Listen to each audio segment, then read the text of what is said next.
This week we'll be investigating the theory of Sigmund Freud. Here's part one of the lecture. I'd like to begin our exploration into Sigmund Freud's theories and ideas with an attitude. And the attitude is one of argument rather than of knowing. For example, we are not going to learn the truth or the real Freud or the facts about Freud. What we're going to do is a reading of Freud. And we're going to take this approach with every theorist that we explore in this course on theories of personality. So as I am presenting Freud, and as we are looking at Freud, what we want to keep in mind is that we are doing a reading of Freud. You are being introduced to Freud through my reading of Freud. I was introduced through the readings of others' teachers. And eventually, if this interests you, you will do your own reading of Freud and present Freud in your own way. So our presentation, you are actually getting multiple presentations. You're going to read in your textbook about Sigmund Freud, and that's giving the author's reading of Freud, and you're simultaneously receiving my reading of Freud, which comes from my unique view of his ideas. So let's keep this in mind for all the theorists that we approach, that we are going to be thinking about them more than knowing about them. And you're receiving an introduction through my reading of Freud and through the author's reading of Freud. And this will be your obligation then to take that upon yourself to do your own reading and play off of what you've learned from our textbook author and from myself. I'd like to present three pitfalls that we want to be aware of when doing a reading currently of Freud's work and subsequently of the other theorists. Two of these pitfalls I've described and coined the terms of use to describe, and the third concept is one that is quite well known in the history of psychology and in thinking intellectual history. That concept is contextualization. So we want to read Freud in the context of his time period, what Hegel called the zeitgeist, the time spirit. So we're going to understand Freud not from a presentist view. That means we're not going to judge Freud's ideas by our current knowledge and standards and zeitgeist and worldview, but we are going to view Freud and read Freud from, as best as we can, a non-presentist approach from the context of his time period. So we're going to take into consideration the Victorian Viennese culture and time influences on Freud's writing. So that's referred to as the zeitgeist, or the time spirit. The other two pitfalls that I describe, one is I refer to as textbook stoogery. And textbook stoogery means that much of what we are taught in classrooms about Sigmund Freud and others are taught to us by individuals who have read about Freud in textbooks but have never read the original primary source text themselves. So I refer to this as textbook stoogery because it's really kind of a repetition without a basis of knowledge. It's relying on secondary sources. So we're going to be aware of textbook stoogery. We're going to be aware of presentism. And the third concept that I've introduced into the intellectual conversation, something I call yellow scholarship. The idea of yellow scholarship comes from another branch of academics called media studies, and it's referred to as yellow journalism. And yellow journalism is any type of overstated, over-exaggerated, sensationalistic presentation of an idea in order to sell the newspaper. So yellow journalists, today we might call this clickbaiting.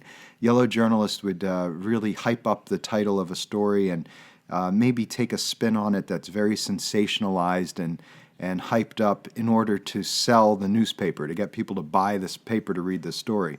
That's referred to as yellow journalism. I like to refer to this phenomenon that exists in the lecture hall and also in the text as yellow scholarship. And this is whenever you encounter a presentation of someone's ideas that over-exaggerates crudely, sensationalizes an idea to either persuade the audience in a certain way or to maybe even promote a certain view. This is quite a bit of rhetoric involved in this. So this is the concept of yellow scholarship. So we're going to be aware of these three dangers: yellow scholarship, presentism, and textbook stoogery.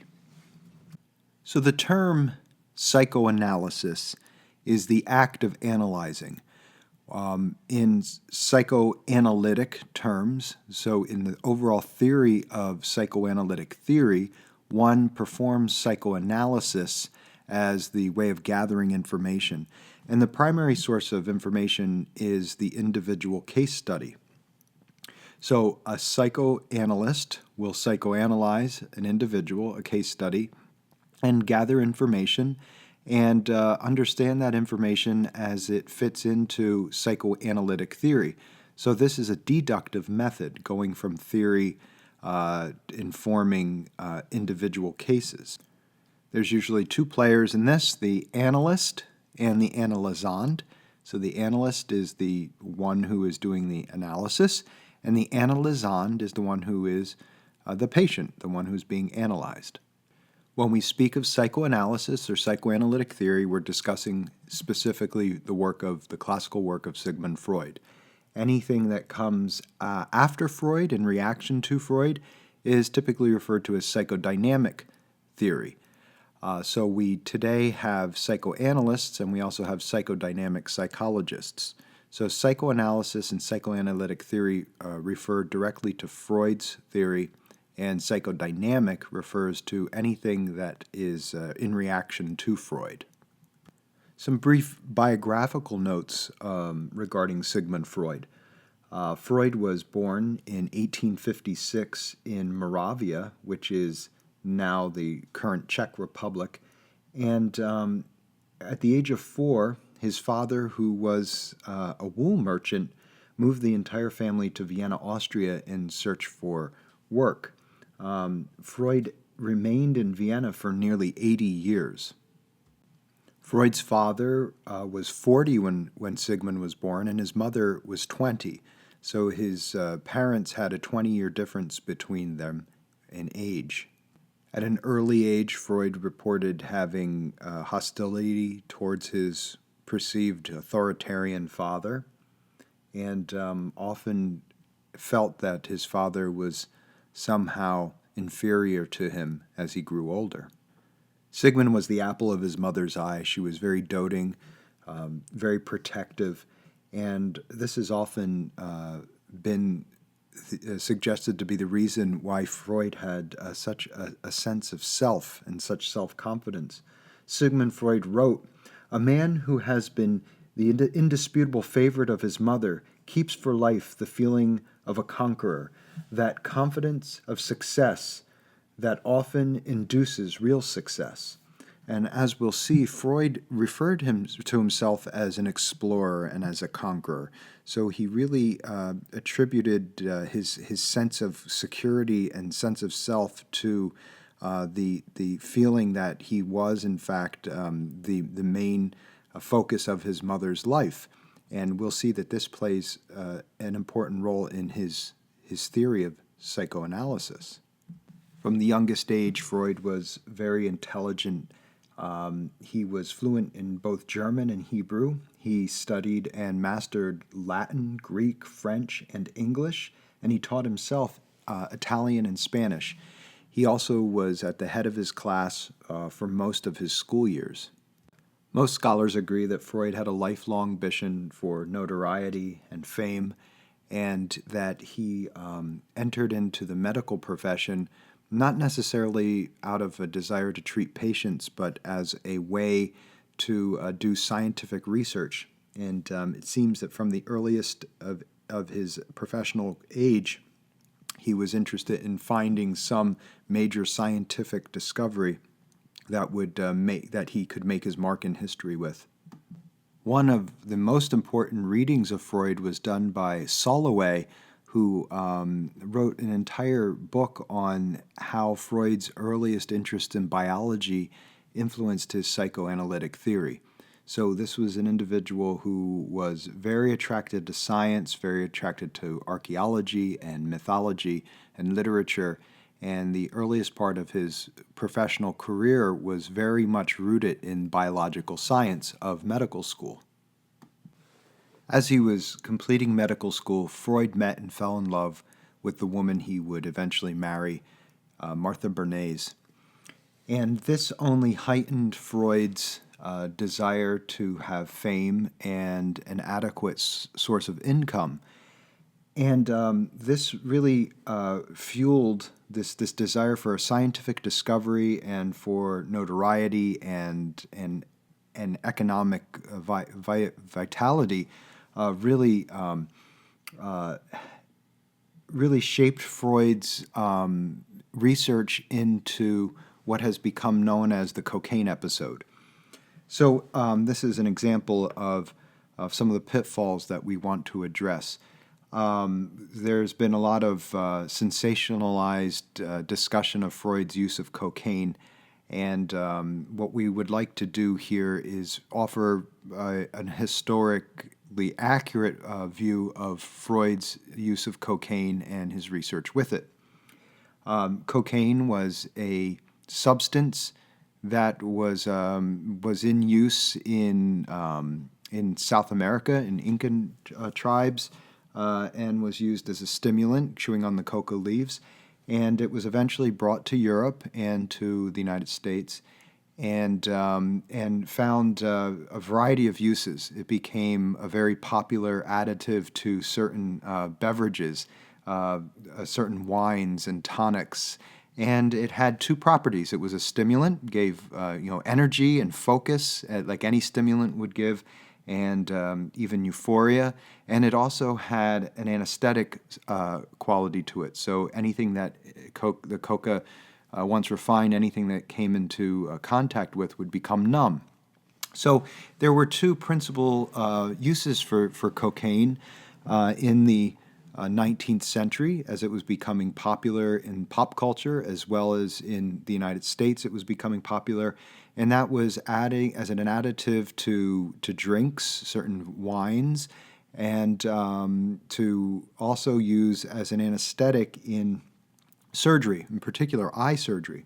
If you think Novocaine is part of the same family as cocaine, so it's an anesthetic. Well, in 1884, Freud began researching on the uses of cocaine for depression and for also lethargy, and its incredible focusing quality. So the ability to, as all stimulants do, to allow focus and sustained concentration. Freud became fascinated with cocaine. In contextually speaking, as we said, cocaine was added to drinks and became very popular. This was not an illegal substance. Its addictive qualities were completely unknown at this point. And it was even being used to treat morphine addiction. One of those morphine addicts was an individual who, in the United States, was suffering from a great deal of pain due to war injury in the Civil War. And he became addicted to morphine, began drinking the coca wine that he had discovered while in France, and found that drinking the coca wine completely did away with his morphine addiction. Unfortunately, that eventually became a cocaine addiction. Well, that individual went on to find Coca-Cola, was a soft drink that had cocaine in it. So the climate of the time, cocaine was being investigated by scientists, by physicians, by soft drink and hard drink companies. It was a very popular part of the culture. Freud, in 1884, wrote a paper on cocaine, and in it he celebrated its use as a stimulant for increasing concentration and alleviating depression, and he even mentioned its anesthetic qualities for surgery. Freud went on to write quite a bit about coca. He eventually prescribed the use of cocaine to a friend who had a morphine addiction. The individual got off of morphine but became addicted to cocaine. He then got off of cocaine and went on to morphine, and he died at an early age. And Freud regretted this for the rest of his life, that he had prescribed cocaine to his friend in the hopes that it would get him over a morphine addiction, and it didn't. And Freud, to the end of his life, felt that this was a great regret. Freud used the cocaine himself in his letters to his closest friend and colleague regarding cocaine, Wilhelm Fliess. Freud mentioned cocaine to Fliess out of 300 letters in about 5 of those letters. It's evident that Freud used cocaine to some extent for about 10 years, and this was in the earliest part of his career. The last time he mentions cocaine at all is in 1896, which is about 5 years before the publication of his first work in psychoanalysis. And his final words were that he had laid down his cocaine brush. So it looks like Freud did use cocaine. There's no real evidence that Freud was an addict of any sort with cocaine, and to suggest that cocaine played any influence in the foundation or writing of psychoanalysis seems to be inaccurate, because the first published work of Freud's dealing with psychoanalysis, his seminal work, The Interpretation of Dreams, was published in 1900 in English, 1899 in German. And the last time Freud mentions anything to do with cocaine whatsoever is around 1896. So this is what's referred to as Freud's cocaine episode.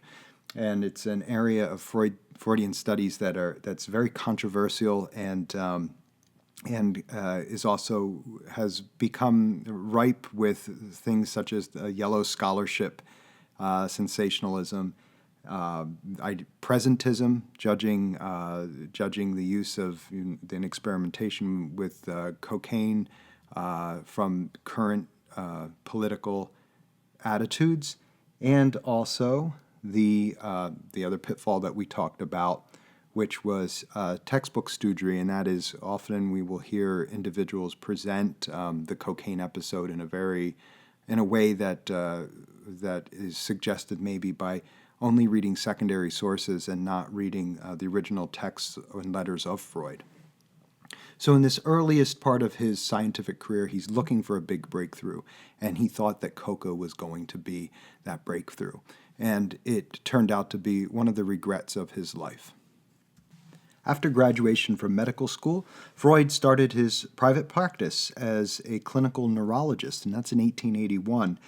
And at this time, he was seeing patients who were complaining of symptoms that were collectively referred to as hysteria at the time. Now, during the 19th century, the diagnosis of hysteria, which is a sort of somatoform disorder, what we today call a somatoform disorder. Hysteria was kind of like the thing that was diagnosed when no one knew really what was going on. This is the early days of disease model, of understanding biological etiology of diseases, and so often when a physician didn't know what something was, they attributed it to hysteria. One of the main treatments of hysteria was to apply mild electric shocks to the individual, which seemed to alleviate the symptoms. The symptoms could range from coughing to rigid body to hallucinations to psychological paralysis. That means that there's the inability to feel or to move certain limbs, but there was no physiological cause to this. Freud became very fascinated by the hysteria. Now, hyster in hysteria comes from the Greek word hyster, which is uterus, and it was originally thought in ancient Greece that somehow the womb, the uterus moved within the woman's body and produced these symptoms. And this is where the word in hysteria comes from. So Freud became very interested in hysteria, and it was at this time that he won a scholarship to study in Paris with the psychiatrist Jean-Martin Charcot. And Charcot was one of the pioneers at the time in hypnosis. And so Freud traveled to Paris and studied with Charcot and learned all of the latest French theories in hypnosis and its treatment with hysteria. Charcot may have been the first individual to plant the idea in Sigmund's mind that hysteria had some sort of sexual origin. Charcot commented in a particular patient's problem was sexual origin. The quote is, "In this sort of case, it is always a question of the genitals. Always, always, always." So this is Charcot's pointing towards some sort of sexual conflict in symptomology. And this was very fascinating to Freud. This really caught Freud's attention. By 1895, Sigmund Freud and his collaborator, his colleague and teacher, Joseph Breuer, had started and completed the work of a major paper called Studies in Hysteria. And the Studies in Hysteria was based on a patient of Breuer's named Anna O. in the study. And in this, they discussed some of the ideas of Charcot and some of the ideas of Breuer himself of using talking, what is called the talking cure, to alleviate the symptoms of hysteria in a patient named Anna O. This began Freud's This was really Freud's his first writing and thinking in psychological illnesses and in hysteria in particular. But he worked on this with Breuer. And they discussed how talking alleviated the symptoms in their patient. And he went on to write a few more papers on hysteria and working with Breuer, but it wasn't until 1900, and completed in 1899, published in 1900, that his seminal work, The Interpretation of Dreams, was published, which explored for the first time his theory of the unconscious. And now the unconscious is really the crux of Freudian theory. This is what separates psychoanalysis and psychodynamic theory from the rest of psychology. Wundtian psychology at the time, 1879, if you remember Wundt, who is cited many times in Freud's opening chapter to The Interpretation of Dreams, was a psychologist of consciousness. He was interested in consciousness and voluntarism, how the mind organizes conscious experience. Most of the psychologists at the time were interested in consciousness. Freud entered into the conversation the idea of the unconscious, and it was really his goal to introduce a science that could study the unconscious. Now, we know that the two hallmarks of empirical science are to measure and to observe, and that's fine for consciousness. We can measure and observe behavior. We can self-report on thinking and feeling, introspection. However, when we're in the realm of the unconscious, these are aspects of ourselves that we don't know we know. Now we are outside of the realm of traditional empirical science. And Freud proposed that we needed a new science. We needed a new systematic science to understand the unconscious. And this was his project. His project for a scientific psychology was a science of the unconscious. And this is really the beginning of psychoanalytic theory. So when we think of psychoanalysis and Freud, we're really thinking of a science, a project for a new science that could come to theorize on the unconscious. So the four main ways of scientifically investigating the unconscious are hypnosis, dream analysis, free association, and transference analysis. So, firstly, hypnosis. This is putting one into a hypnotic trance. Once the person is in the hypnotic trance, they speak on things that typically they had censored in the past. And the analyst listens to this and makes notes and starts to sketch out the unconscious, kind of like sketching the background of a tree and allowing the tree to emerge from the foreground on its own. So hypnosis is the first investigative method. Dream analysis. Freud felt that through analyzing one's dreams, or most importantly, the emotional content of dreams, one could touch on the symbolic value of those dreams, which would lead to the unconscious, understanding the individual's unconscious. The third, free association. The primary rule of psychoanalysis is do not censor yourself. Free association is having the analysand or the patient freely speak on whatever comes to their mind. The analyst listens to what the patient is talking about and listens for pauses. We call these pregnant pauses. These are pauses in which patterns will reveal of censorship, of rethinking things, of putting things in a certain way that could lead to the understanding of the backdrop of the individual's psychic life, the unconscious. And the fourth, of course, is transference analysis. Transference analysis is understanding the interaction between the analysand and the analyst. What are the common emotional and defensive themes that come up between the patient and the therapist? So, for example, when one becomes defensive, this would be an analysis of transference. When someone is treating the therapist in a way that is really projecting onto them transferred feelings from some other person in their life.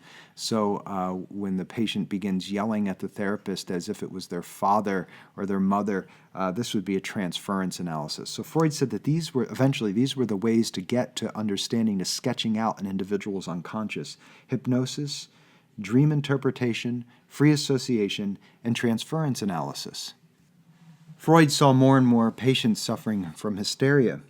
He incorporated the free analysis on free association, dream analysis, hypnosis, and transference analysis. And out of these, he found one thing that was surfacing over and over again, and that was the adult reporting of sexual trauma from childhood. Now, this is another area of Freud that we often see receiving maybe some sort of yellow scholarship. In fact, what we know today is that Freud grossly misunderrepresented or mispredicted the amount of childhood sexual trauma that actually does take place. Today, we know that childhood sexual abuse is a prevalent feature of society, and even more so than Freud may have known. But when Freud spoke about this at the Medical Congress in Vienna, the Viennese culture of the 19th century, this very proper culture, was not ready to hear that children were used in any way sexually. Well, as we know today, this is a very unfortunate and sad state of culture and society, the prevalence of child sexual abuse. And we do know today that although sexual abuse doesn't cause adult mental illness or psychopathology, many of individuals who have experienced childhood sexual trauma have a great deal of struggles through life. And so many of the patients that we do see in therapy have had sexual abuse issues in childhood. Well, Freud is now dealing with presenting to the medical community his ideas and his findings, his empirical findings through clinical interview, that adults who had experienced sexual trauma as children somehow manifested as adults symptoms because of these repressed childhood sexual memories. Now remember, this played directly into Charcot's words that it always, always, always is a question of the genitals. Freud came to think that all neurosis, all hysteria and psychological illness in adulthood was a result of childhood sexual trauma.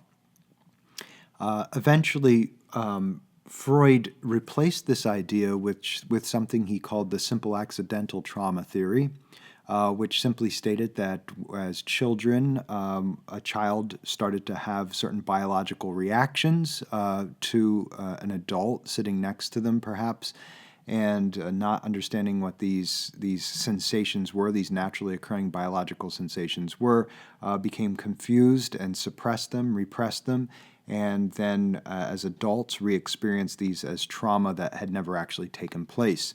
That theory, that more biologically oriented theory, biological reaction theory, gave way to his final theory, which was that there was a seduction fantasy that was a human universal. And this was illustrated in the literature, cross-cultural literature, in which we find stories of children who are trying to possess the mother and reject the father.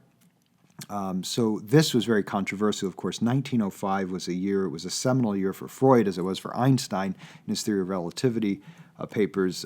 Freud produced his theories of childhood sexuality, and he was really chastised for this, the suggestion that children could have sexual fantasies. Of course, today we understand that children do not understand sexuality in the way an adult would understand sexuality, but do have some sexual reactions in earliest childhood. So many of these concepts that Freud proposed that were very controversial and upsetting for Viennese society at the time have actually turned out to have, we know today, have great validity. Keeping in mind contextually what Vienna's like at the time, this is a time of great sexual repression. Husbands and wives not talking about sex at all, but sex being one of the taboo discussions in polite culture and bourgeois culture.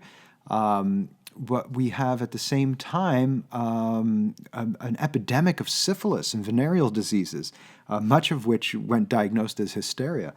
We also have brothels, and times we have anonymous letters of the time and novels of the time describing exploits of children and prostitutes. So simultaneously, there were two structures of culture going on in Vienna at the time. There was the surface level, or maybe the conscious level culture, where people were very repressed and very there were taboo conversations about sex and sexuality. And then there was an undercurrent, might even say a cultural unconscious, where there was rampant sexually transmitted diseases, syphilis in particular, prostitution, and all sorts of sexual aberrations. So this is really contextually, culturally, Freud's theory of a conscious and unconscious was present in this very society he was living in, and Freud was cognizant of this, and this made its way into his initial theories of psychosexual manifestations of neurosis. Next, we'll turn to the theory itself and begin to understand the foundations of Freud's psychoanalytic theory, which is Lecture 2, Part 2 on Sigmund Freud. When introducing Freud's theory of personality, I think it's important that we keep in mind that the personality theory he developed was one which was at the service of understanding psychopathology. We can still see some remnants of this in contemporary DSM diagnosis categories in the personality disorders. For most of psychodynamic thinkers and in Freud's thinking, symptoms manifest within the context of a personality, and this is exactly why it was so important for Freud to develop a theory of personality in his effort to understand psychological neurosis, psychological disorders. So when we consider that when anxiety sets in for any of us, whatever the anxiety-inducing situation could be, each of us would manifest symptoms differently within the context of our own character structure. This is really at the heart of any psychodynamic thinking. So an individual who has a personality structure that would lend itself towards anxiety, or maybe another person would have a personality structure in which an individual would manifest symptoms of depression. And this is really how we understand the origins of a theory of personality in psychodynamic thinking, and specifically Freud's first endeavor in doing so. So we're going to keep in mind that Sigmund Freud developed his theory of personality as a way of understanding how neurosis, psychopathology, manifested in individuals. Freud's theory of personality really begins with the publishing of The Interpretation of Dreams in 1900. Before that, Freud had investigated with Joseph Breuer studies in hysteria, which really was the impetus for his exploration into psychopathology. But with The Interpretation of Dreams, we see the beginning of his theory of personality and his archaeological approach to studying the psyche. Sigmund Freud's theory of personality and of psychopathology didn't come out of the oven completely baked. It's a theory that unfolds over the course of 40 years. With the beginning, the first publication of The Interpretation of Dreams in 1900, we see some basic elements of his theory. And I would like to start with those basic elements, start with the discussion of those basic elements. And we have to keep in mind that Freud's theory unfolded over 40 years. So there are times when reading the older writings of Freud contradict the more recent writings of Freud, and this shouldn't be seen as some sort of a contradiction or something negative about Freud's theory. This should be seen as the scientific process of a theory that's in development. So a year that's usually used as a demarcation point in Freudian scholarship is 1920. We see Freud's theory really building on the individual, and then around 1920 we see a shift in writing about culture and society, and the application of psychoanalytic theory to culture and to society, and even to mass psychology of the groups. Freud was a great synthesizer. Freud had very few ideas that were uniquely his own, but what he did, and he did well, was to broadly combine the ideas of other individuals, people who even lived thousands of years before him in ancient Greece and before, and integrate it and synthesize these ideas into a scientific theoretical model. I like to think of Freud as a combination of Judaism, philosophy, and biology. If we think of Freud in this way, we can understand this melding of different aspects. Freud saw himself as a conquistador, as an archaeologist, as a discoverer and an explorer. And in so doing, he applied many of the concepts of the archaeologist and the anthropologist to his theory of digging into the psyche. I'm going to make an attempt to present Freud's theory in its final form, but I'm going to do so chronologically. In other words, we're going to begin with the concepts that remained in Freud's final version of his theory of personality as they appeared in his earliest works, and work through from 1900 until 1939, and unfold his theory chronologically. And in so doing, we're going to leave out the ideas that were discarded, and I'm going to present the ideas that were that Freud retained in the final version of his theory upon his death. So hopefully this will give us a very solid starting place for the listener then to go and explore Freud's psychoanalytic personality theory on their own. We begin with exploring the concept of the unconscious. Unconscious is the hallmark characteristic of psychoanalytic and psychodynamic thought. It, until more recently, has been unique to psychoanalysis. And now other areas of psychology have been looking into unconscious processes under a variety of different names. But this is really the foundational theory, hallmark of the theory of Freud's personality theory, is the existence of the unconscious. And so let's just take a moment to describe what is meant by the unconscious as it first appears in the interpretation of dreams. And incidentally, it also appeared in Studies in Hysteria with Breuer, but it was very much developed in Freud's 1900 publication of The Interpretation of Dreams.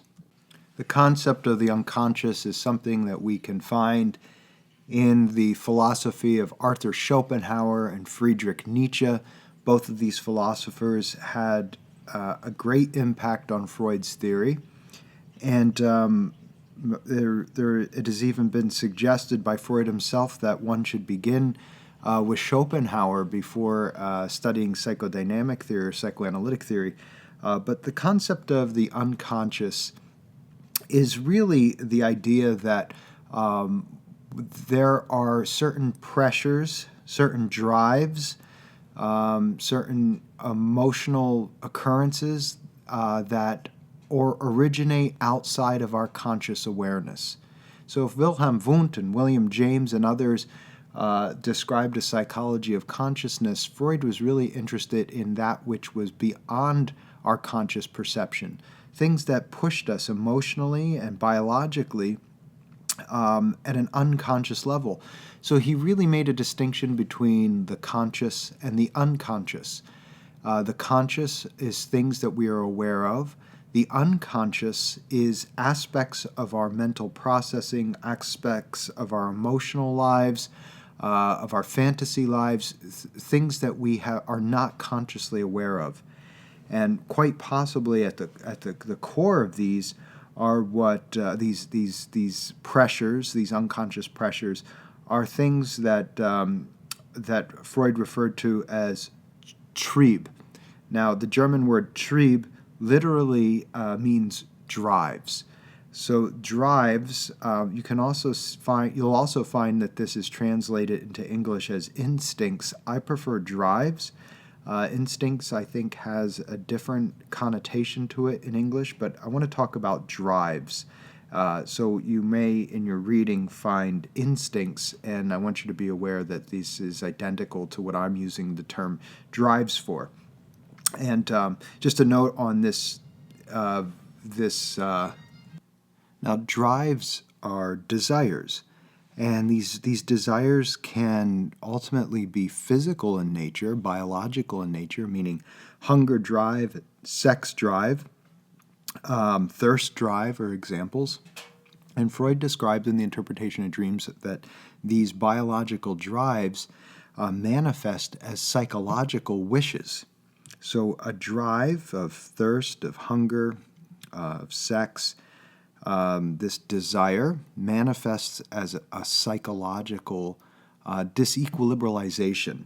So we have a drive that is largely unconscious to ourselves, that we're not aware of, and it puts certain biological pressures, a state of unpleasure, that pushes us in a psychological or emotional state to seek out a resolution of that unpleasure. So we want to shift from unpleasure to pleasure. And this is what's referred to as the pleasure principle in the drive. This is what Arthur Schopenhauer referred to as the will. But for Freud, we call these unconscious drives. These drives fall into two categories. First, Freud referred to the life drive, and later he described something that was very controversial called the death drive. So Freud claimed that at an unconscious level, our life drive, our eros, is a struggle towards survival and a struggle towards procreation, towards passing on our genes. And the death instinct is an unconscious, or death drive is an unconscious drive towards aggression and self-destruction, return to the inorganic.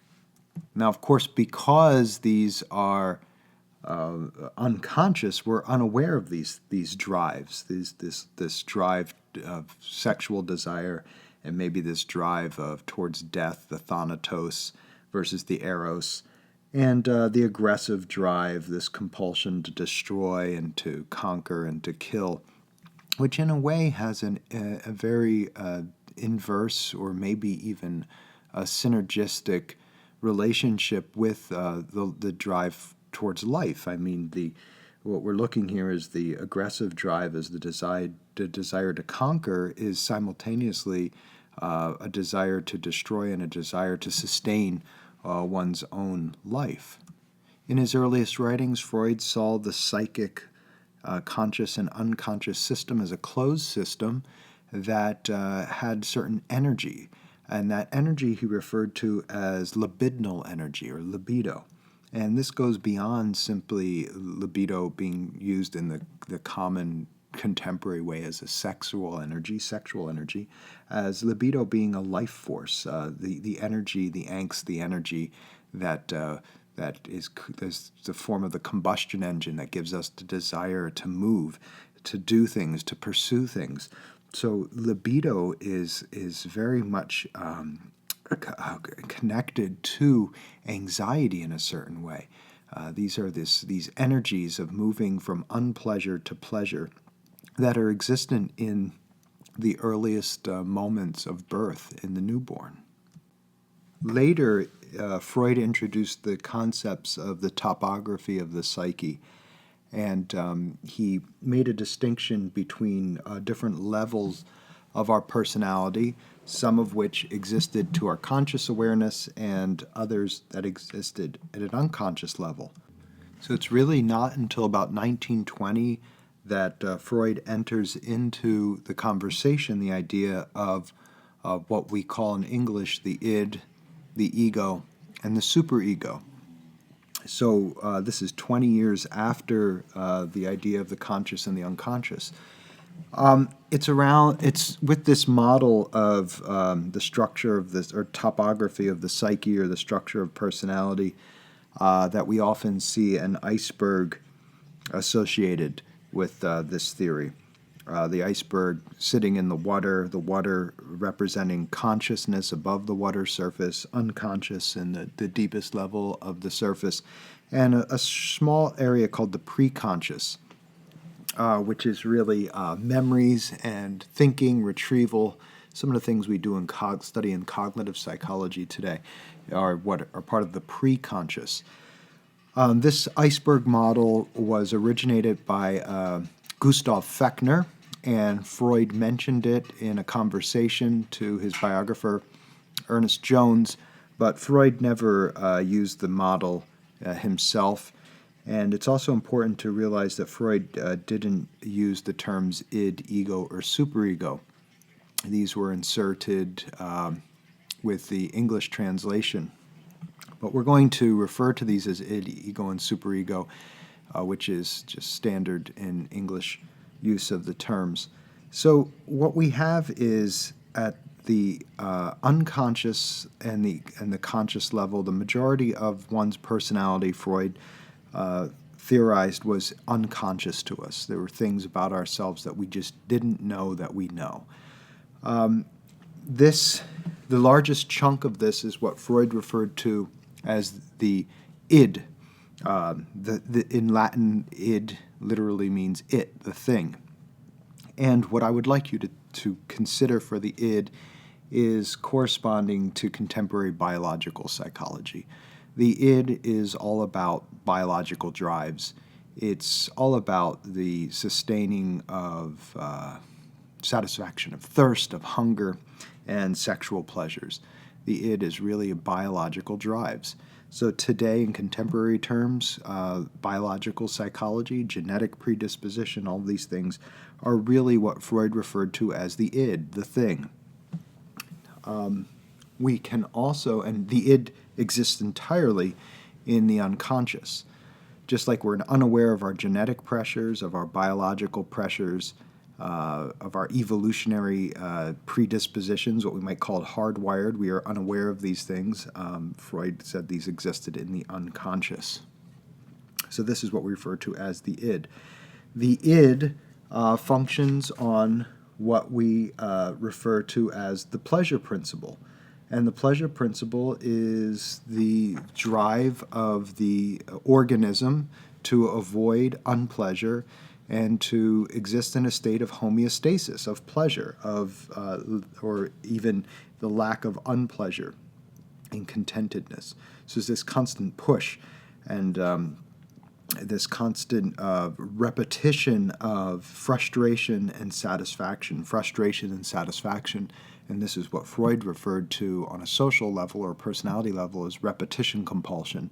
And this is the idea that we have a compulsion to repeat certain scenarios over and over in our lives. We might find ourselves in conflicts that seem different, but they're actually identical conflicts repeated over and over in life that we keep resolving in the same way. And through this, we go through a cycle of tension and release, tension and release. This, of course, is Freud took directly from Schopenhauer. Freud described these id pressures as almost like a childlike state. He referred to this kind of thinking as primary process thinking. And this is very demanding, I want it now, childish kind of thinking. Those of you who would be interested in exploring this further, the theoretical system of transactional analysis can be found in the writings of Eric Berne, and also in books such as I'm Okay, You're Okay, in which the introduction and first chapter of I'm Okay, You're Okay outlines how transactional analysis is really an easy-to-get and easy-to-use version of Freudian psychoanalytic theory.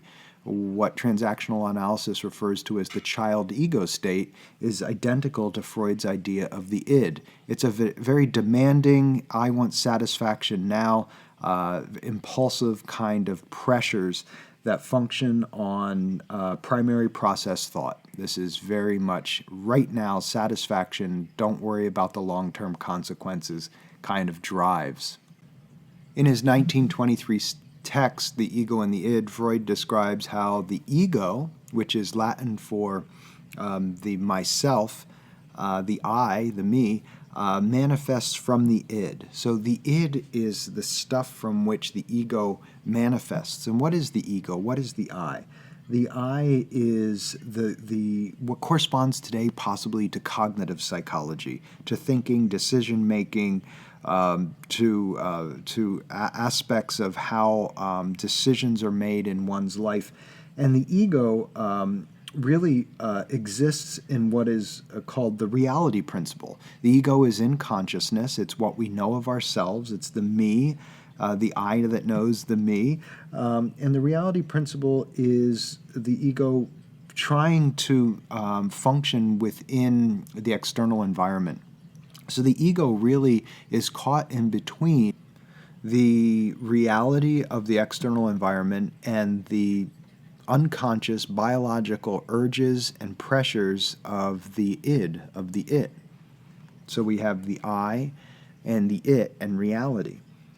The ego exists in something called secondary process thought, and that's mature thought, kind of dealing with rationally, dealing with and logically dealing with the outside world. So if the id is noted of primary process, childlike, demanding thinking, secondary process thought characterizes the ego, and in transactional analysis, this is called the adult ego state.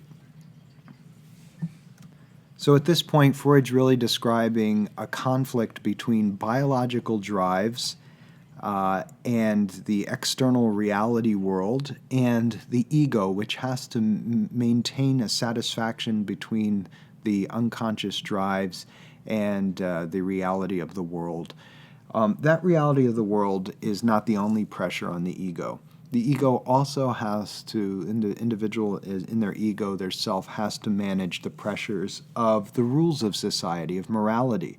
And in particular, these are learned from our parents. Parents are considered to be our earliest society. And at an unconscious level, this means we have morality that was laid out for us before we had any idea of a sense of self, before ego existed. So out of the id, out of the thing, also grew something called superego. And again, Freud didn't use the term superego, but in the Latin, superego means the above me, the punitive me. So this would be morality, what is good and what is bad. Now we know that superego or morality or ethics changes from culture to culture. So morality or conscience is not something that is universal to all human beings. It's something that is culturally specific, societally specific. In his later work, Civilization and Its Discontents, Freud characterizes the struggle of man as being one between the rules of society and the biological drives. As security increases, the satisfaction of biological drives decreases. So Freud really said that this superego, this above me, which was partly existing in the unconscious, learned from our parents before we were cognizant of ourselves. It's partially something we are aware of in consciousness, and is really divided into two aspects: conscience, which is a culturally specific and even familially or family-specific understanding of what is right and what is wrong, morality, and what is something else called the ego ideal. And this is the idea of an individual of what they should be. The ego ideal is the best, the ideal or the best that this person could be in their own imagination. Now, this is important because we're going to find that this becomes the center of Alfred Adler's individual psychology, which we'll be talking about in the future. But to recap this, this structure of the psyche, this topography of the soul that we have for Freud, is one that is firstly id, thing, anxieties, libidinal energies that consist of both strivings to survive and strivings to have aggression, drives of death, thanatos and eros. Out of this id grows out of the id, the ego, the I, the me, and also the superego, which is the family and eventually society's rules and regulations of what is right and wrong. Now, we're going to go into detail in our next segment of this lecture to understand how these three manifest through the psychosexual stages of human development that Freud proposed. But for right now, let's remember that the ego is constantly trying to handle and satisfy demands, biological demands of the id, those drives, the social demands of the parents and of laws of society and religion and ethics and all of these things that Freud represented in the individual as the superego, and also reality, the world that we live in. And so the ego is really trapped in a position of having to satisfy demands of the superego, the id, within reality of the world. In transactional analysis, if you look into this, and again, transactional analysis is an invaluable resource to really understand Freudian theory in a very applicable way to everyday life. In transactional analysis, the superego is referred to as the parent ego state. And we can have parents that are very demanding, and they can be so demanding that we lose a sense of self, or we even submit to their control. So we can have a punitive, demanding parent, or we can also have a nurturing parent, a parent that keeps us secure and safe. So the superego should not be viewed as some sort of something that's good necessarily, because we know that individuals can become morality bound. They can become what Freud referred to as a moral sadomasochist. This is the individual who lives by the superego. They go around pointing out others' sins and wagging the finger. And this is even some psychoanalytic thinkers propose that this personality type that is dominated by the superego goes into certain professions. Professions that are interested in enforcing laws and punishing others and setting the record straight. And we can see this manifest as a certain personality type when one is dominated by their superego. So these are the three main aspects of basic Freudian theory, as is referred to as the id, the ego, and the superego. Freud's terms were id. He used the German term das Es, the thing. Superego is Über-Ich, which is the above I, and for id he used the German term Ich, meaning I, the me. Again, id, ego, and superego were added as Latinized terms in the English translation, and they don't exist in Freud's original writings. This is Lecture 2, Part 3, Sigmund Freud, Theory of Personality. We turn our attention in this part of our lecture to Freud's dealing with anxiety. Now, Sigmund Freud referred to anxiety as an objectless fear. So this would be a dread or a fear, the term angst, that arises in the individual as a form of disequilibrialization, of unpleasure, that seeks to resolve this into a state of homeostasis, a state of pleasure, or a state of the absence of unpleasure, of contentedness. So we really talk about anxiety and its role as a threat to the sense of self, or to the me, to the ego. Real dangers that exist in the environment, animal attack and natural catastrophes, things like this, threats to life. This is what's referred to as reality anxiety or objective anxiety. And for Freud, reality anxiety was the fear of actual things that were real. But there were two other forms of anxiety that manifested or were derived from reality anxiety. And those two forms of anxiety are neurotic anxiety and moral anxiety. Now, moral anxiety arises from a conflict between biological drives, those id drives, the drives of the unconscious, with coming into conflict with one's moral code, well, the superego. So it's really a conflict between superego demands and drive demands. And this is what's referred to as moral anxiety.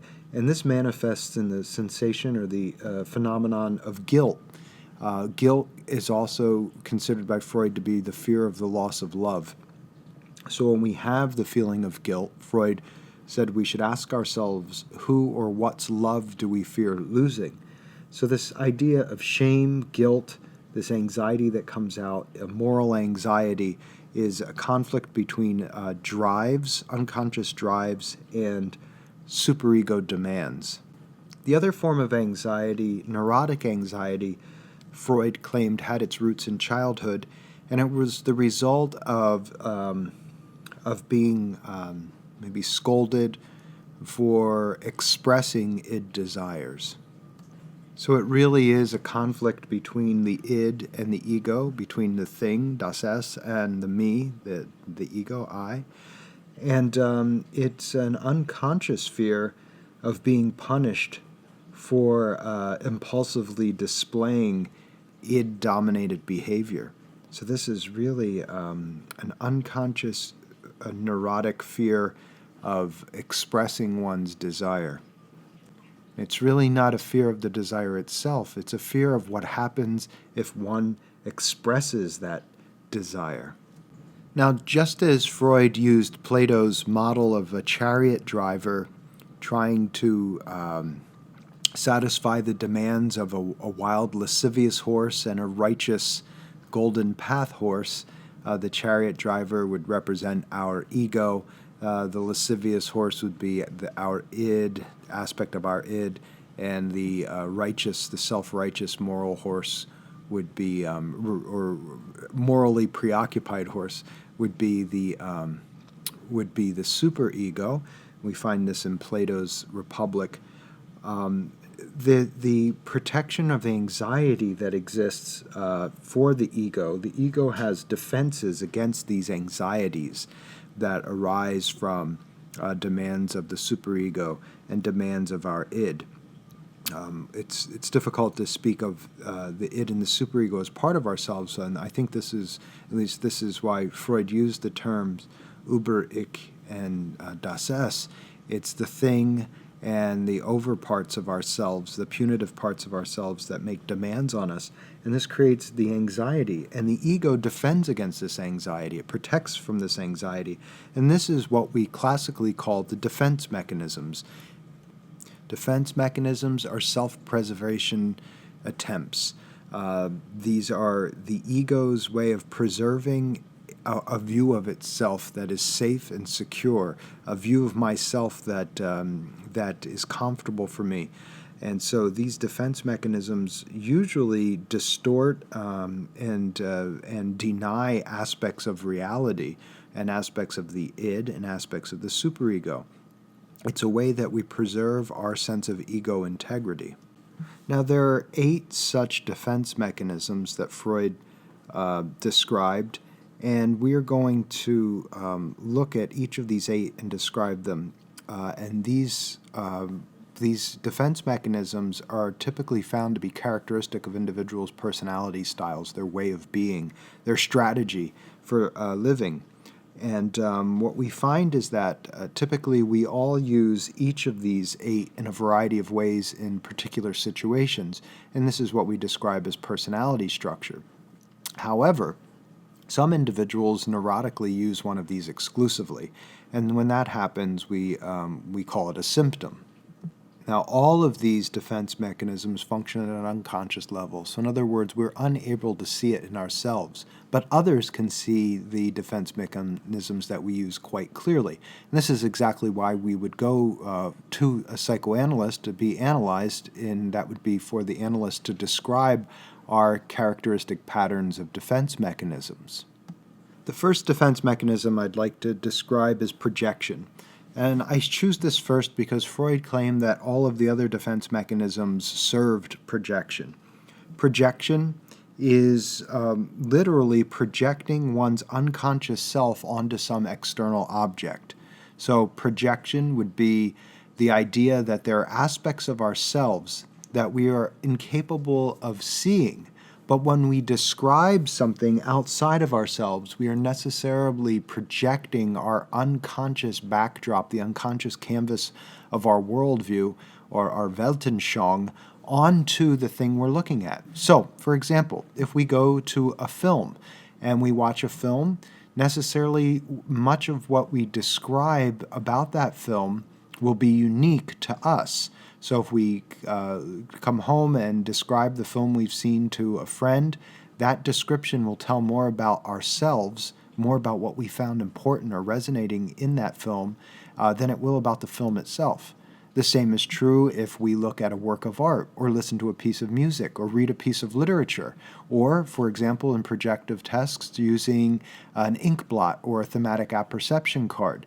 When we describe things, when we unwrite, we project onto these things our worldviews, our unconscious backdrop. Now, the word speculation is very interesting. When we speculate, the word speculate comes from the Latin speculum, which is a mirror.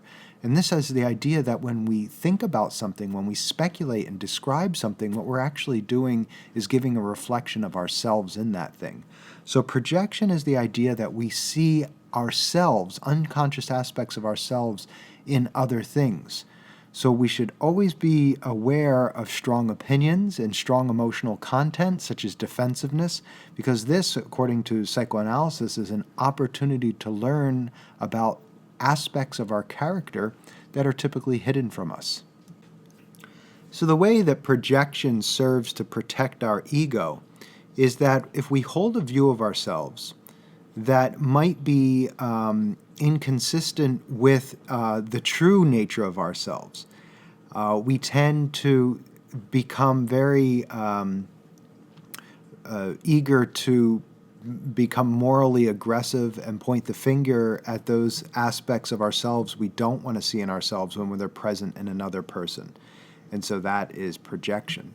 So in other words, if we like to view ourselves as someone with a great deal of self-control and reserve, we might become hostile and angry and punitive towards others that we see as not possessing these qualities. And the very essence of this is a projection. It means that somehow deep inside of ourselves we're insecure about this aspect in ourselves. So even though to all external evidence we might seem to be very self-controlled and self-disciplined, we may be actually struggling with a very strong desire to be reckless and impulsive.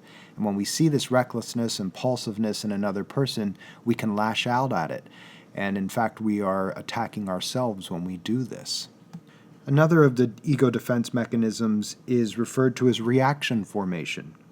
And reaction formation occurs when we express the very opposite of the thing we desire. So it's almost like an undoing behavior. Say we have a very strong impulse towards some sort of sexual activity, and in a way for us to almost convince ourselves that we don't have this impulse, we become very violently aggressive towards that attitude.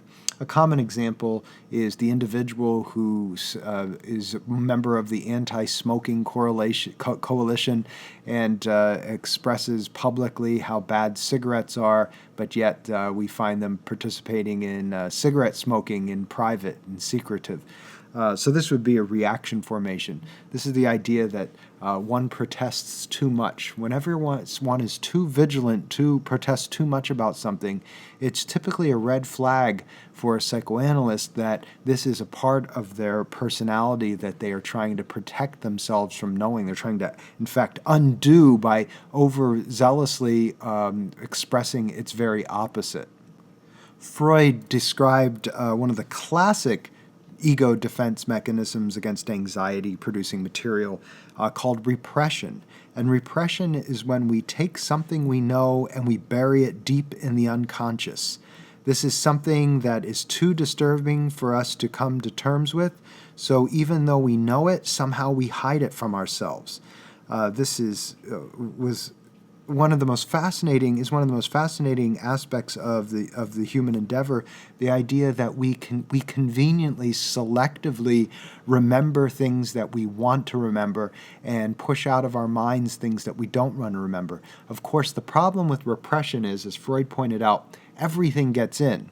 What we choose to remember, we can express and talk about. What we choose not to remember gets buried deep within ourselves and manifests eventually as a symptom. Related to repression is denial. Denial is when we come into contact with something in the environment, a true external threat, but we deny that threat exists.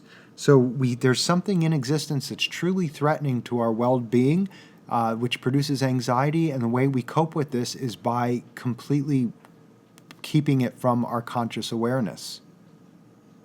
Anxiety-producing ego defense of intellectualization is best illustrated with the idea of sticking to the facts. Someone who intellectualizes discounts emotional validity of any argument and says, let's just stick to the facts. So in other words, when someone is trying to distance themselves from the significant impact of emotions, one distances themselves and remains, quote-unquote, objective. This is called intellectualization. Freud claimed that much of science was the use of the objective science was the use of the defense mechanism of intellectualization. Whenever you would have an argument with someone and you start to tell them the way you feel, and they say, well, this is subjective, this is just emotions, let's stick to the facts, that individual is then using the defense mechanism of intellectualization. Related and often confused with intellectualization is rationalization, and rationalization comes with using logic using the rules of logic to do what one truly wants to do, even though it might produce anxiety in some way. So rationalization, logic doesn't get you to the correct answer. Logic simply gets you to an answer, and it depends where you're starting from. So you can use logic, you can use rationality to get anywhere, depending on where you start from. So rationalization could be if you have a behavior that's unacceptable and you want to make it less threatening, you rationalize it. So in other words, maybe one smokes cigarettes, and their the way to rationalize the anxiety for its health risks might be they rationalize, well, I smoke organic cigarettes, so therefore the additives and chemicals that are in typical cigarettes aren't affecting me. That would be rationalization.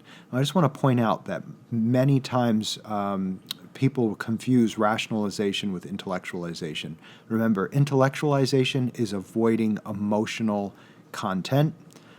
Rationalization is using logic to justify an anxiety-producing behavior or thought.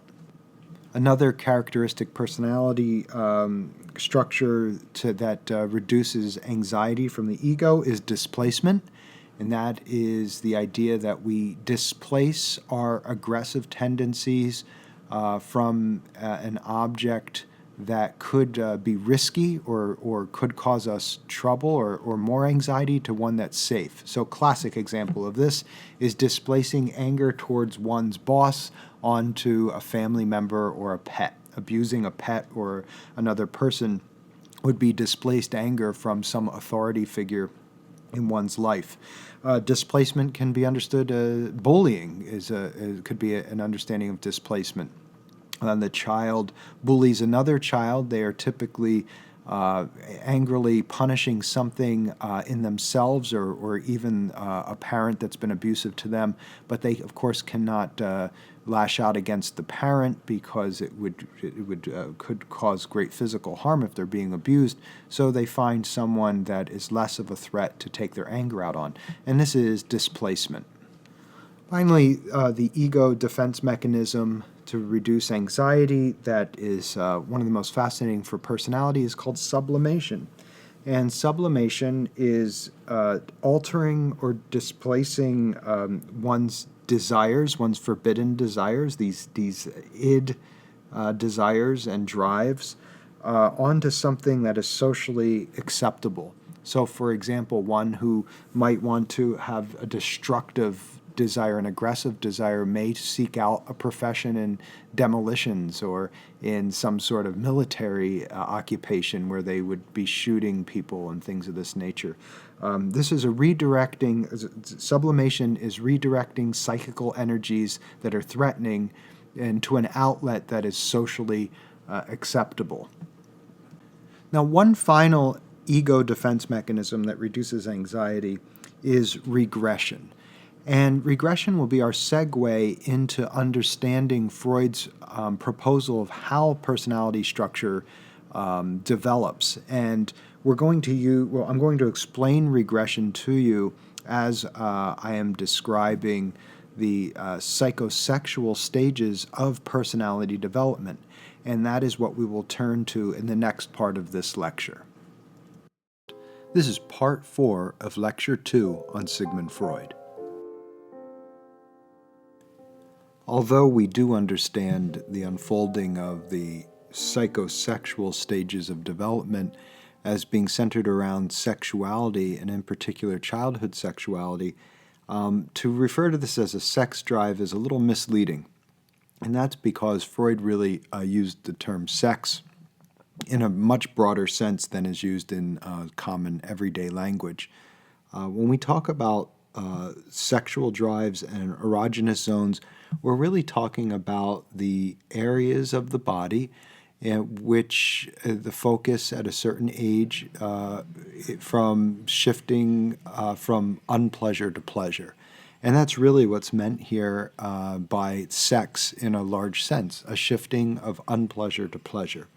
And we find that through observation that Freud describes various stages in which which areas of the body are focused upon in this transmission of the unpleasure to the pleasure in childhood.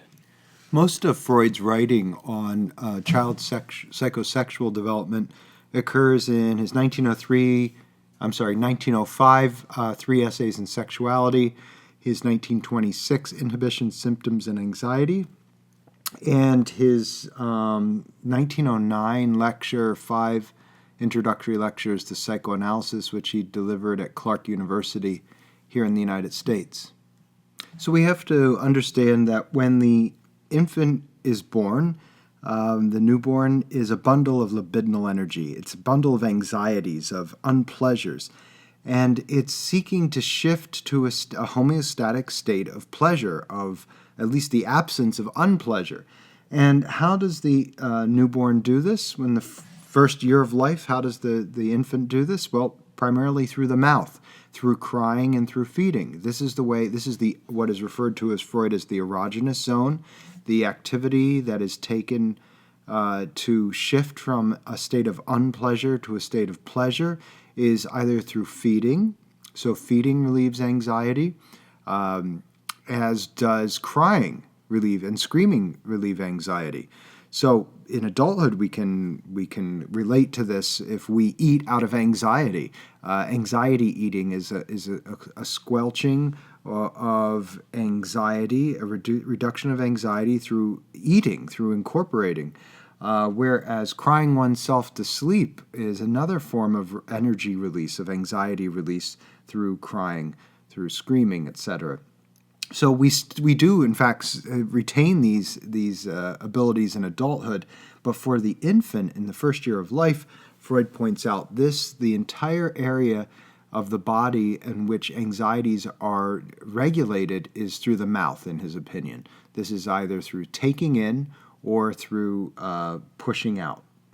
The child relieves its anxiety through sucking, through even biting and swallowing, and also through screaming, and crying. So Freud pointed out that there could be some very individually specific situations that consequentially result in personality structure. So although the id is a pretty universal thing for Freud, these drives of hunger and sex, the ego and the superego are extremely malleable and highly specific from one individual to another, and are not as easily generalizable. They depend on things like the environment, on parenting styles, etc. Certainly one example of this would be an overindulgent parent who is feeding the child or breastfeeding the child or giving the child the bottle even when the child is not interested in the bottle. This might be a parent who has a strong desire to interact with the child and is excessive in in their feeding of the child. Freud said that this excessive breastfeeding or excessive bottle feeding could lead to a certain fixation, an overindulgence in this stage. And this would be the child who becomes fixated in an oral incorporative personality style. An individual who's an adult individual who is fixated in the oral stage, has a fixation, would turn to maybe smoking and sucking on things and biting pens and eating during adult anxiety. And we call this character type, this personality type, an oral incorporative personality type. Now, the direct opposite of this is true as well. The neglectful parent, the parent who does not attend to the child's needs, the child learns to cry and scream itself to sleep. And this also is an extreme that Freud described would turn into a fixation. And in the adult personality manifestation, when an adult would regress during moments of anxiety, the adult became what would be known as oral aggressive character. And an oral aggressive character is one in which the person is biting and sadistic and maybe spitting out and arguing, someone who attacks others verbally. So we have two basic personality styles that manifest from the first erogenous zone in childhood, the oral stage, which would be the oral incorporative personality style or the oral aggressive personality style. Now, young infants in the first year who are given just the right balance of their needs from the parent progress into the second stage, which is the anal stage of personality development. Typically between the ages of 1 and 3, some physical changes begin to take place in the child, which manifests in a shifting of where anxieties are shifted from a state of unpleasure to pleasure. And in particular, we're talking about the musculature of the body. Limbs are becoming strong enough, the musculation is taking place that the child can support itself. We have a few other things taking place, which is the ability to learn control of the sphincter muscle to hold in bowel movement, and also to constrict and control bladder release in urination. And all of these things together are centered around ideas of autonomy and volition. For instance, the child is able to stand by year 1. By year 2, the child is volitionally moving around, exploring the environment on its own. Volition is developing, autonomy is developing, a distinct separation from the need for parents to direct the child. So instead of pointing at things, the child is now able to mobilize towards things. And what we get is a manifestation of the mastery of self-regulation, of the ability to see something or to sense something, to have a feeling of unpleasure or anxiety or desire, and then to actively, volitionally do things to satisfy that desire, to shift to pleasure from unpleasure. So this is referred to as the anal stage typically because the predominant issue at hand at this age is toilet training.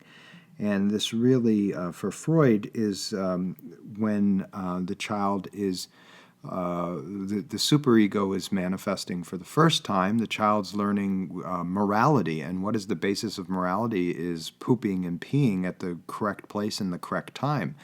Good little boy and bad little boy, or good little girl and bad little girl, depending on self-control. Control of the bladder, control of the bowel movement for the correct place at the correct time. This is the basis of morality, and the eruption, the manifestation of the superego.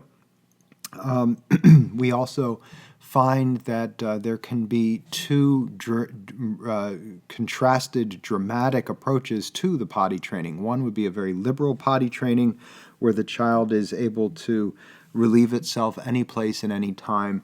And this is what's referred to as an anal explosive character type in adulthood. The anal explosive character type has very little sense of self-control. They are typically viewing themselves as someone who is at the whim of their environment. So an individual who's an adult, when anxiety sets in and pressures of life set in, that is fixated in the anal stage, in the anal explosive stage, they might be an individual who just kind of goes with the flow, is like a leaf floating in a stream down the water. What can I do? And maybe in extreme ways lets go of reality and enters into a completely helpless fantasy life, as we see in psychosis. For the opposite, the severe potty training, the rigid potty training, well, of course, this is the very well-known and famous anal retentive personalities type. This is the individual at the diametric opposite of the anal explosive. The anal retentive is the individual who thinks they can control everything. This is the individual who thinks that all matters in life, good and bad, are a product of their decisions, and that they are living life like a train on the tracks, head down, full speed ahead. The more rules, the better. The more rules, the safer one feels. And when the adult who's fixated in the anal stage is an anal retentive individual, when life starts to get hectic, things start to become anxiety producing, they will create more rules for themselves. We might see this in contemporary terms in the obsessive compulsive personality style, the individual who's a very rigid personality style, even the moral authoritarian rigidity of the individual who feels safest not only in making rules for themselves, but can also feel safe in a certain sadistic way of putting those rules onto others. So this is really the two fixations of the anal stage, the anal explosive character and the anal retentive character type. We certainly want to keep in mind that at this stage, self-control and self-regulation are at the focus of adult styles of character. And in the extremes, the adult who is fixated in either end of this would either feel that they are in control of nothing in life or that they were in control of everything. And both of these obviously are a neurotic attitude. And we have our contemporary equivalents to these today in internal and external locus of controls and things of this attitudes in cognitive psychology. Typically between the ages of 4 years and 5 years of age, the child's erogenous areas of anxiety release begin to shift towards the phallus, towards the phallic, the penis and the vagina. And the children will come into confrontation and conflict with social demands, again, a further development of the superego. Little boys, little girls will begin touching themselves, and it feels good. They'll receive pleasure from touching themselves, and adults typically will scorn them for doing this. And this is one of the issues of superego moral development. We also have three important concepts that Freud introduces at this time. First is his classic Oedipal situation, the Oedipus complex. This is what he felt was a universal human experience that little children, little boys in particular, he spoke of, wanted to eliminate the father as a potential rival for the mother's love and wanted to be the main reason for the mother's existence, wanted to feel that they themselves could fulfill the mother's existence completely. Of course, as far as sexuality is concerned, Freud may have emphasized a sexual, ancestral basis to this, but really typically we take it as symbolic. In other words, that the child symbolically wants to feel as if they're the main reason for the mother's existence. They are fulfilling every need of the mother. This becomes a problem because the child, Freud says, notices that the father and mother interact in ways different, that the mother interacts with the child. So mommy looks at daddy in ways that mommy doesn't look at the young boy in the same way. And this is what is the Oedipal situation. A successful Oedipal complex is a successful resolution of the Oedipal complex is rather fascinating how Freud arrives at it. So what I'd like to do is first walk us through something that's also happening at this time and then go to the successful resolution of the Oedipal situation. Simultaneously with this seeing of the father as the rival and for the mother's love, little boys and little girls, Freud said, at this age begin exploring each other's genitals, what's under your trousers kind of game. And what is discovered is quite profound for the children. The little boy, Freud claims, sees the little girl's genitals and develops a belief that the father who the child threatened castrated the little boy, turning him into a little girl.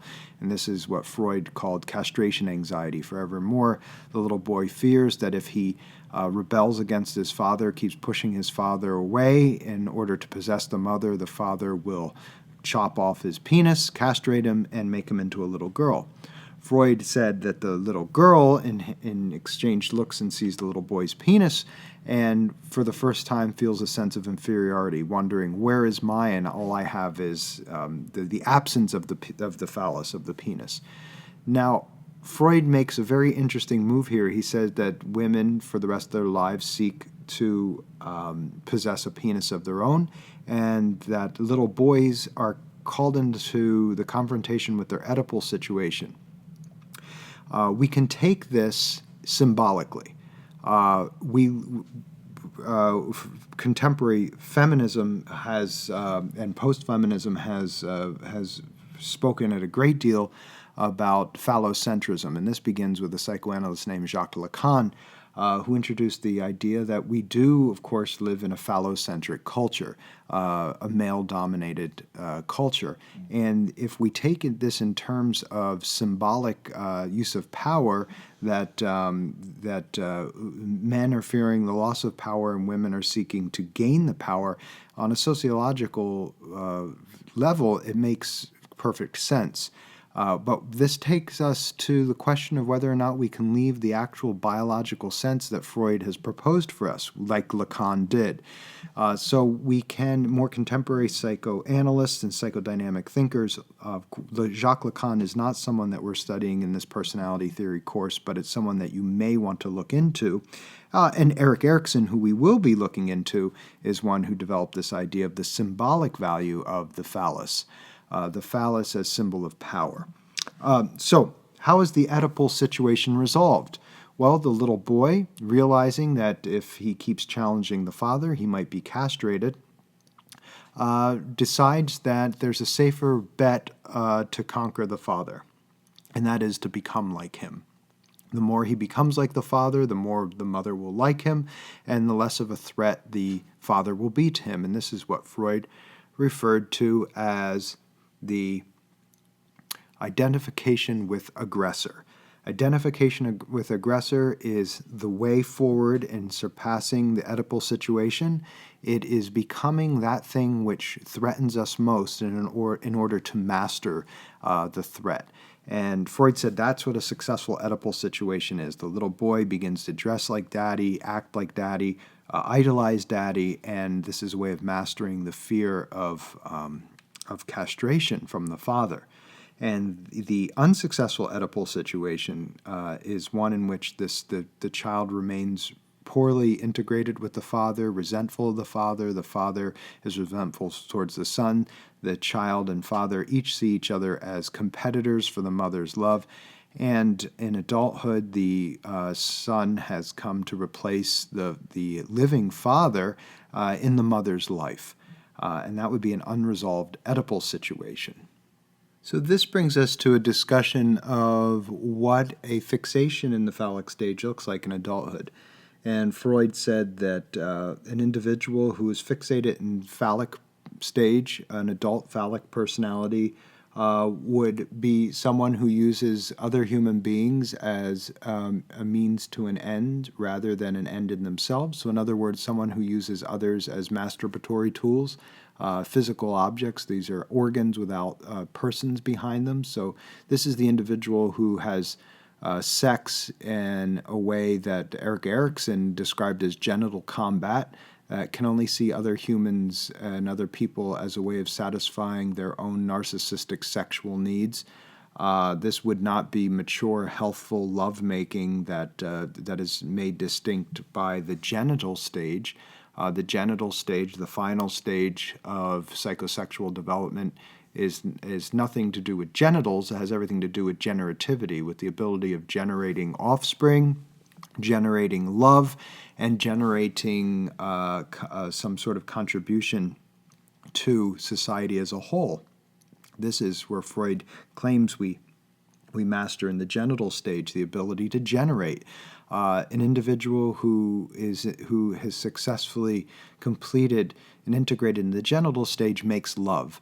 The individual who is fixated in the phallic stage uses other people for their own sexual narcissistic pleasures. And this is really where we see the root of narcissism. So in between the phallic stage and the genital stage being the final period, is a little moment of calm in the storm, and it's the latency period. And the latency period is around age 5 till about puberty, where sex instincts, these sexual energies, the libidinal energies, are focused less on the body and more on pursuits such as sports and hobbies and activity and social integration. This is referred to as the latency period. So we have a transition from a series of areas of the body in which an individual manages their shift from unpleasure to pleasure, beginning with the oral, then shifting to the anal, and then to the phallic.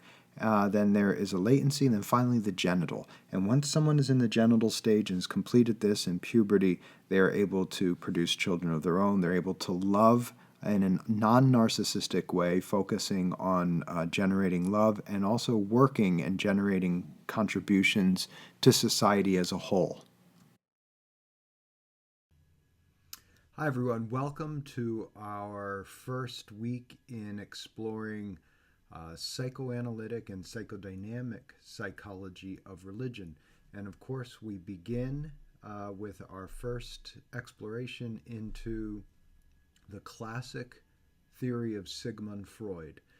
We are then going to turn to Carl Jung's psychodynamic theory of religion, which contrasts greatly with Freud's.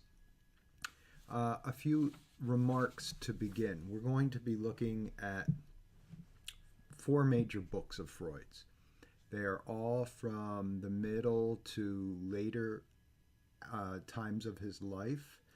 And it is when Freud switched from focusing on the individual psychology to looking at the individual in context of civilization.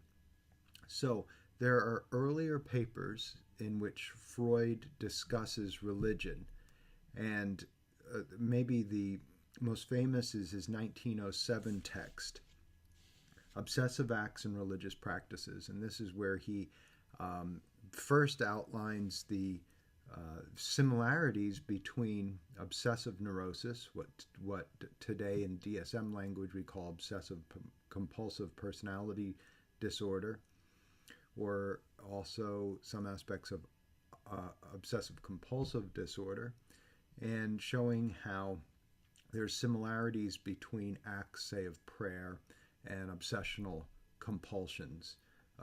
and compulsions as undoing behaviors and trying to control anxieties. That's why OCD is part of the anxiety disorders, and obsessive compulsive personality disorder, which comes from psychodynamic theory, differs somewhat from obsessive compulsive disorder. I'm talking in DCM, American psychology terms, to make a connection to what you might be more familiar with, whereas obsessive compulsive disorder looks at specific obsessions and specific compulsions or rituals to undo the anxiety that the obsessive thought produces. An obsessive compulsive personality disorder is an overriding, pervasive way of being that seeks to control and have ritualistic order as a way of being in the personality structure.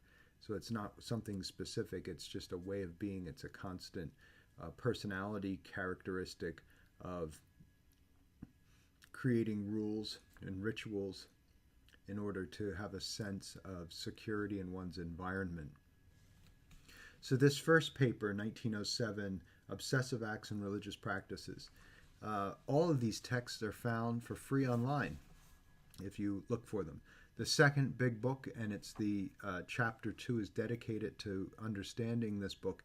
It happens to be probably my favorite Freudian text, Totem and Taboo, 1913. This is the text where he really goes into looking at the connection between obsessive compulsions and religious manifestations of religious beliefs. In chapter 3, we're taking a close look at his last 3 texts. The Future of Major Text, 1927, The Future of an Illusion. That is his text devoted to a critique of religion and religious belief. Civilization and Its Discontents of 1930, which is right up there with Totem and Taboo as my top favorite Freud books.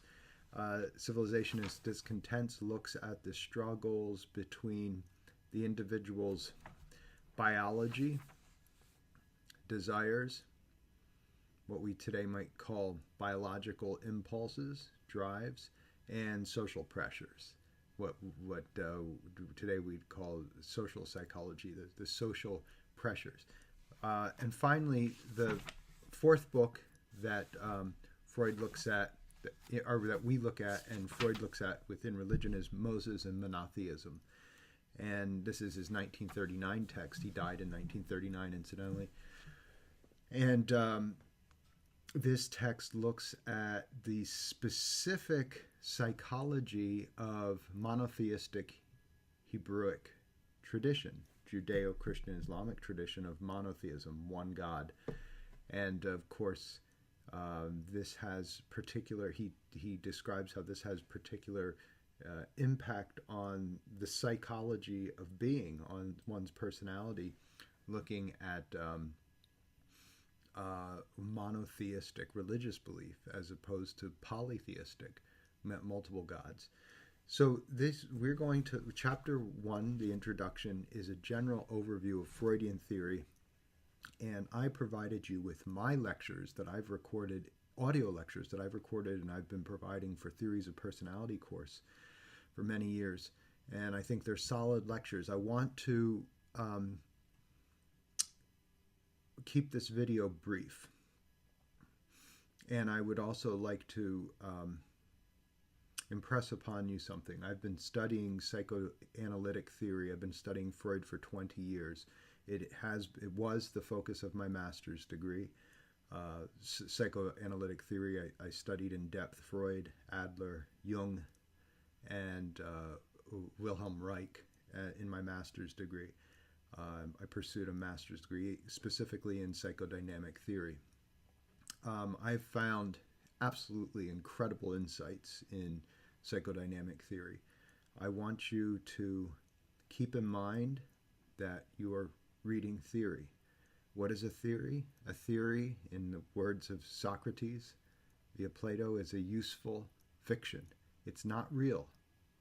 There's no place in you that you're going to find called the superego or the id or the ego. You're not going to find these things. These are theoretical concepts that help us to understand ourselves and others. And it turns out that it's highly effective psychotherapeutically. Rutgers, our main campus of Rutgers, New Brunswick, is one of the most psychodynamic influenced psychology programs in the country. And you will find as you go into, if you're going into being a therapist, that much of what you will learn was strongly influenced in one way or another by psychodynamic theory. That being said, there are things that I have found in psychodynamic theory, and Freudian theory specifically, that are very useful and very insightful. And I continue to explore those things. There are other aspects that I haven't found so useful, so convincing.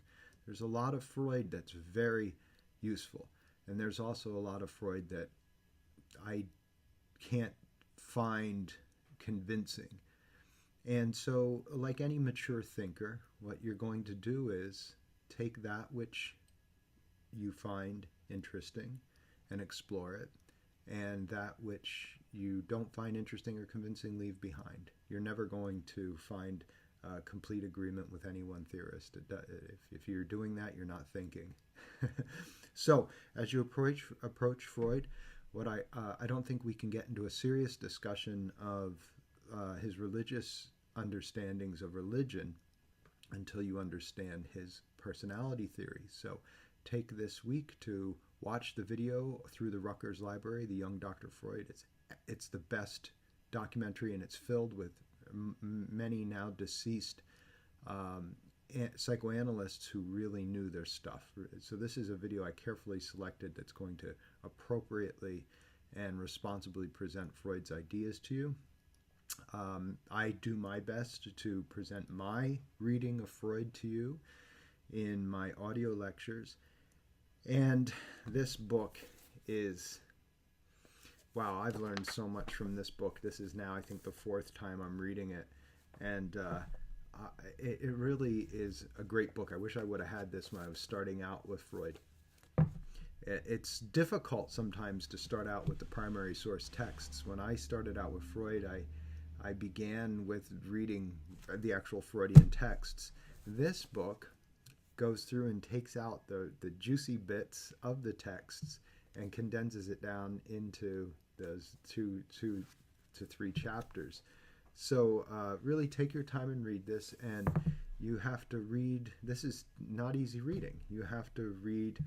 It's college level reading. So you have to read with intention, read with thoughtfulness. It's not reading a novel. You're going to have to read, think about what you just read, go back and read the paragraph again and make sure that it's sinking in. This is not chicken McNuggets where you can keep popping them down. This is like eating something around the bone and having to deliberately chew and take your time and digest the material. So that being said, read first three chapters. Listen to my audio lecture on introducing Freudian personality theory. All the basics are there. Watch the video, The Young Dr. Freud from the Rutgers Library, streaming online. And I've also included the play of Oedipus Rex, which you should at least be knowledgeable of. Okay, so good luck and enjoy this first week into psychodynamic theory. And our second part of the psychoanalytic psychology of religion. I'd like to make a comment firstly about this term psychoanalytic. Usually when we use the term psychoanalytic, we are referring specifically to Freud. When we use the term psychodynamic, we could be referring to Freud or any of the theorists who came after Freud in reaction to Freud.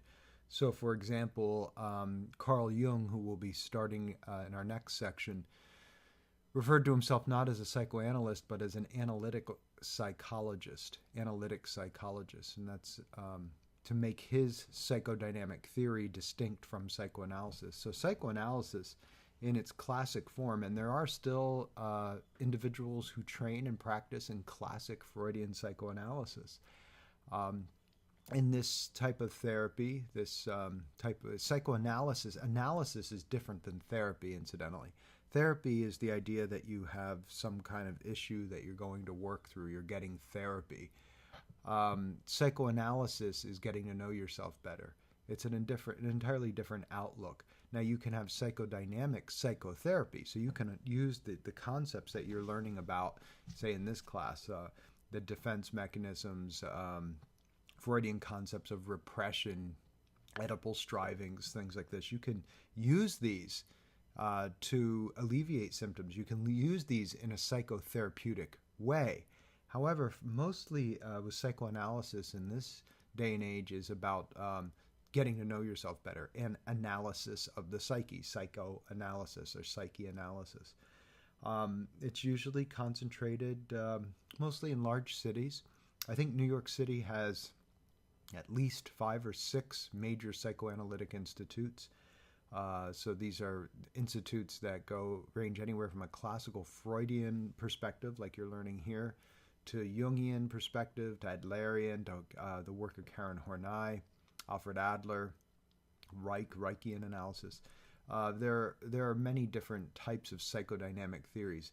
As I had mentioned earlier, Rutgers New Brunswick campus is a center for psychodynamic psychotherapy, psychodynamic training in graduate school. It's one of the most prominent on the East Coast. So at any rate, putting this into context, I'd like to take a look closely at Chapter 2. Now, I understand that Chapter 2 was assigned last week, but I think this is full of important stuff, and it's also together with 3. Chapters 4 and 5 are commentaries and appraisals of chapters 2 and 3. So you're reading a chapter 4 is going to, chapters 4 and 5 is going to be an solidification, a reinforcement of the basic principles of 2 and 3. And also there you get turned on to some different thinkers like Theodor Reich, R-E-I-K. Theodor Reich, his study of ritual, his study of dogma, belief, and ritual, it's unbelievable. Thick volumes. Reich also wrote a great book called Listening with the Third Ear, and that's about relying on nonverbal, intuitive sensing of, say, body language and gestures and the space between the words and the context of the words to get a fuller picture of what your patient is telling you.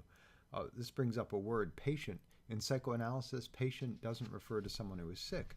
Right? Patient refers to the Latin text, the Latin etymology of the word patient, patientia, which means one who suffers. So in psychoanalysis, we're not looking at a patient like a medical disease.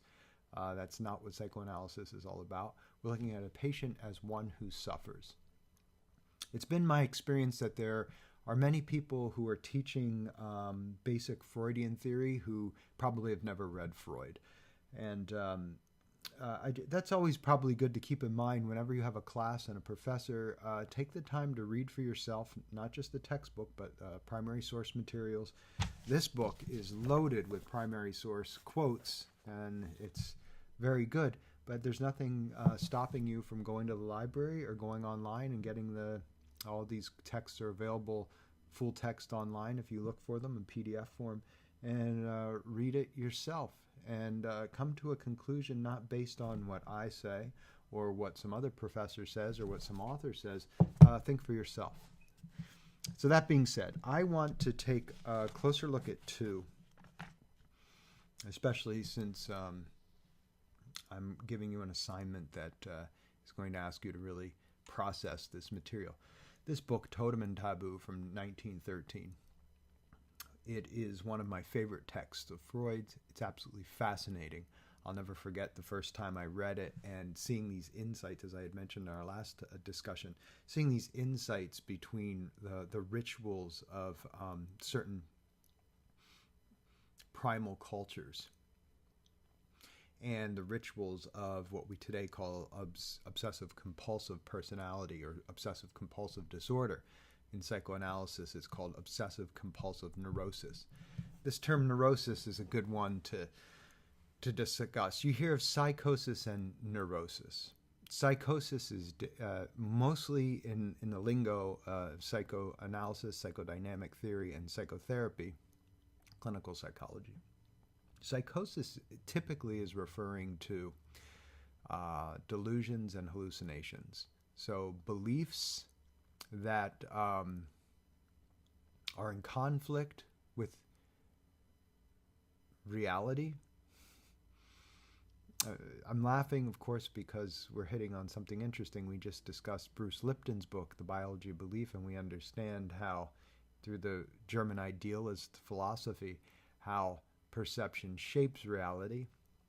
But there are some instances in which reality butts up against belief and will wash over belief like a powerful wave, depending on what your belief is. Well, but when we say someone's psychotic, we say that they're so enmeshed and so entangled in their belief that they ignore certain evidence, certain aspects of reality that's consistently knocking on their door. That's what we call symptoms. So in psychoanalysis, we have psychosis, and psychosis is usually delusional thinking. It's bizarre thoughts, bizarre ideas, and we have hallucinations. And remember, a hallucination can take place in any of the senses. You can hallucinate visual sense, you can see visions, you can hear voices, you can smell certain fragrances and certain odors, you can taste things, and you can feel things on your skin that others are not experiencing. Now, from a psychoanalytic point of view, this is psychosis. Now, let's contrast. Firstly, you can understand that all of these things, delusions and psychosis, as psychoanalysis views them, can also be understood as religious experience. And it's not uncommon in religious experience to have hallucinations, what psychoanalysis calls hallucinations, what the religious people call visions. It's not uncommon to smell, say, certain fragrances like roses or something like this in a spiritual experience. Hearing voices. The entire text of the Judeo-Christian Islamic tradition is about hearing voices, hearing the voice of God, and then someone writing that down. So from a psychoanalytic point of view, from a Freudian psychoanalytic point of view, these are great examples of psychosis. These are great examples of hallucinations and delusions. A delusional belief would be, in psychoanalytic terms, that something like that God is speaking directly to you. The question would be, what's so special about you? It's a very fascinating aspect about psychoanalysis is that whenever you have paranoia, so a paranoid personality style, there's always a persecution complex. There's always something bigger. The space aliens, FBI, the CIA, God, whatever, persecuting the individual, torturing them, constantly sending messages to their brain. And the psychoanalyst always begins with the concept of narcissism when it comes to this and says, what is this functioning to make this person feel important? And you have to ask yourself, when you encounter someone who claims to have been abducted by aliens, or claims that there's certain paranoid features going on, this paranoia, if you simply ask the question, how does this benefit the individual? The answer typically is it makes them feel important. You have to be awfully important if God's focusing on you. If the space aliens have chosen you out of the billions of people on this planet to be their chosen person to probe, you must be pretty special. So from a psychoanalytic point of view, the delusions of persecution, these delusions would primarily serve the function of a narcissism, of needing to feel special, needing to feel important, needing to feel worthwhile, and that's not uncommon. This is part of the human condition is to the need to feel needed, the need to feel significant, and when that's significantly frustrated, you can understand how a psychotic delusion could manifest. Now, I'm speaking again as a psychoanalyst here. We are doing a Freudian psychoanalytic critique of religion. So in this vein, we're talking about psychosis. In this vein, we have to consider that any type of activity where you're part of a chosen group, a part of a special group that God is showing favor to, the psychoanalytic understanding of this is that it's serving a purpose that's very deeply seated in the human psyche. It's the need to feel safe, the need to feel important, the need to feel needed. And Freud compares this to the father complex, to the need to be loved by the father. Now, there are instances in which the adolescent is frustrated, is betrayed by the father. The child is betrayed by the father through trauma, through sexual abuse, through physical abuse, through emotional abuse, through neglect, etc.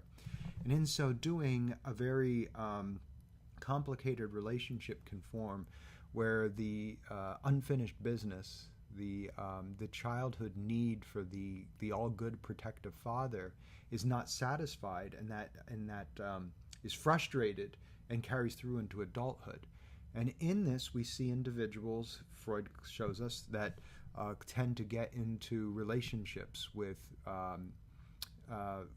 idealized men who will serve this function of protector, of the function that the father didn't serve. And there's one great father, one father who will never betray you, who will never abuse you, who always will love you, and that's the fantasy father, God. And for Freud, this is a big aspect of individuals who are fixated on some sort of figure, a father figure in God. And Freud claims it typically has to do with either an acknowledged or unacknowledged failure in the actual father figure. Freud said you'll encounter people who will be in complete denial of this, that they'll say, but my father was so good to me, my father was so nice to me. How could this be simply a desire to have the perfect father that I'm projecting out onto the spiritual, heavenly, fictional father, God? And Freud's answer to this is that that individual is not being honest with themselves, that the father has betrayed them in some way, and the individual is repressing that idea, not coming into full contact with that. And part of psychoanalysis would be coming to terms with the father, the physical father, the real, physical, biological father, not being as ideal as the person is convincing themselves they were. Freud said if it weren't for this, there would be no need for this fictional father, this father who's always going to take care of us. He says this encourages us in adulthood to live in an infantile way. Instead of going out and actually doing something about our problems, we sit and we pray and do rituals to appease to some cosmic dictator that can control things in our favor.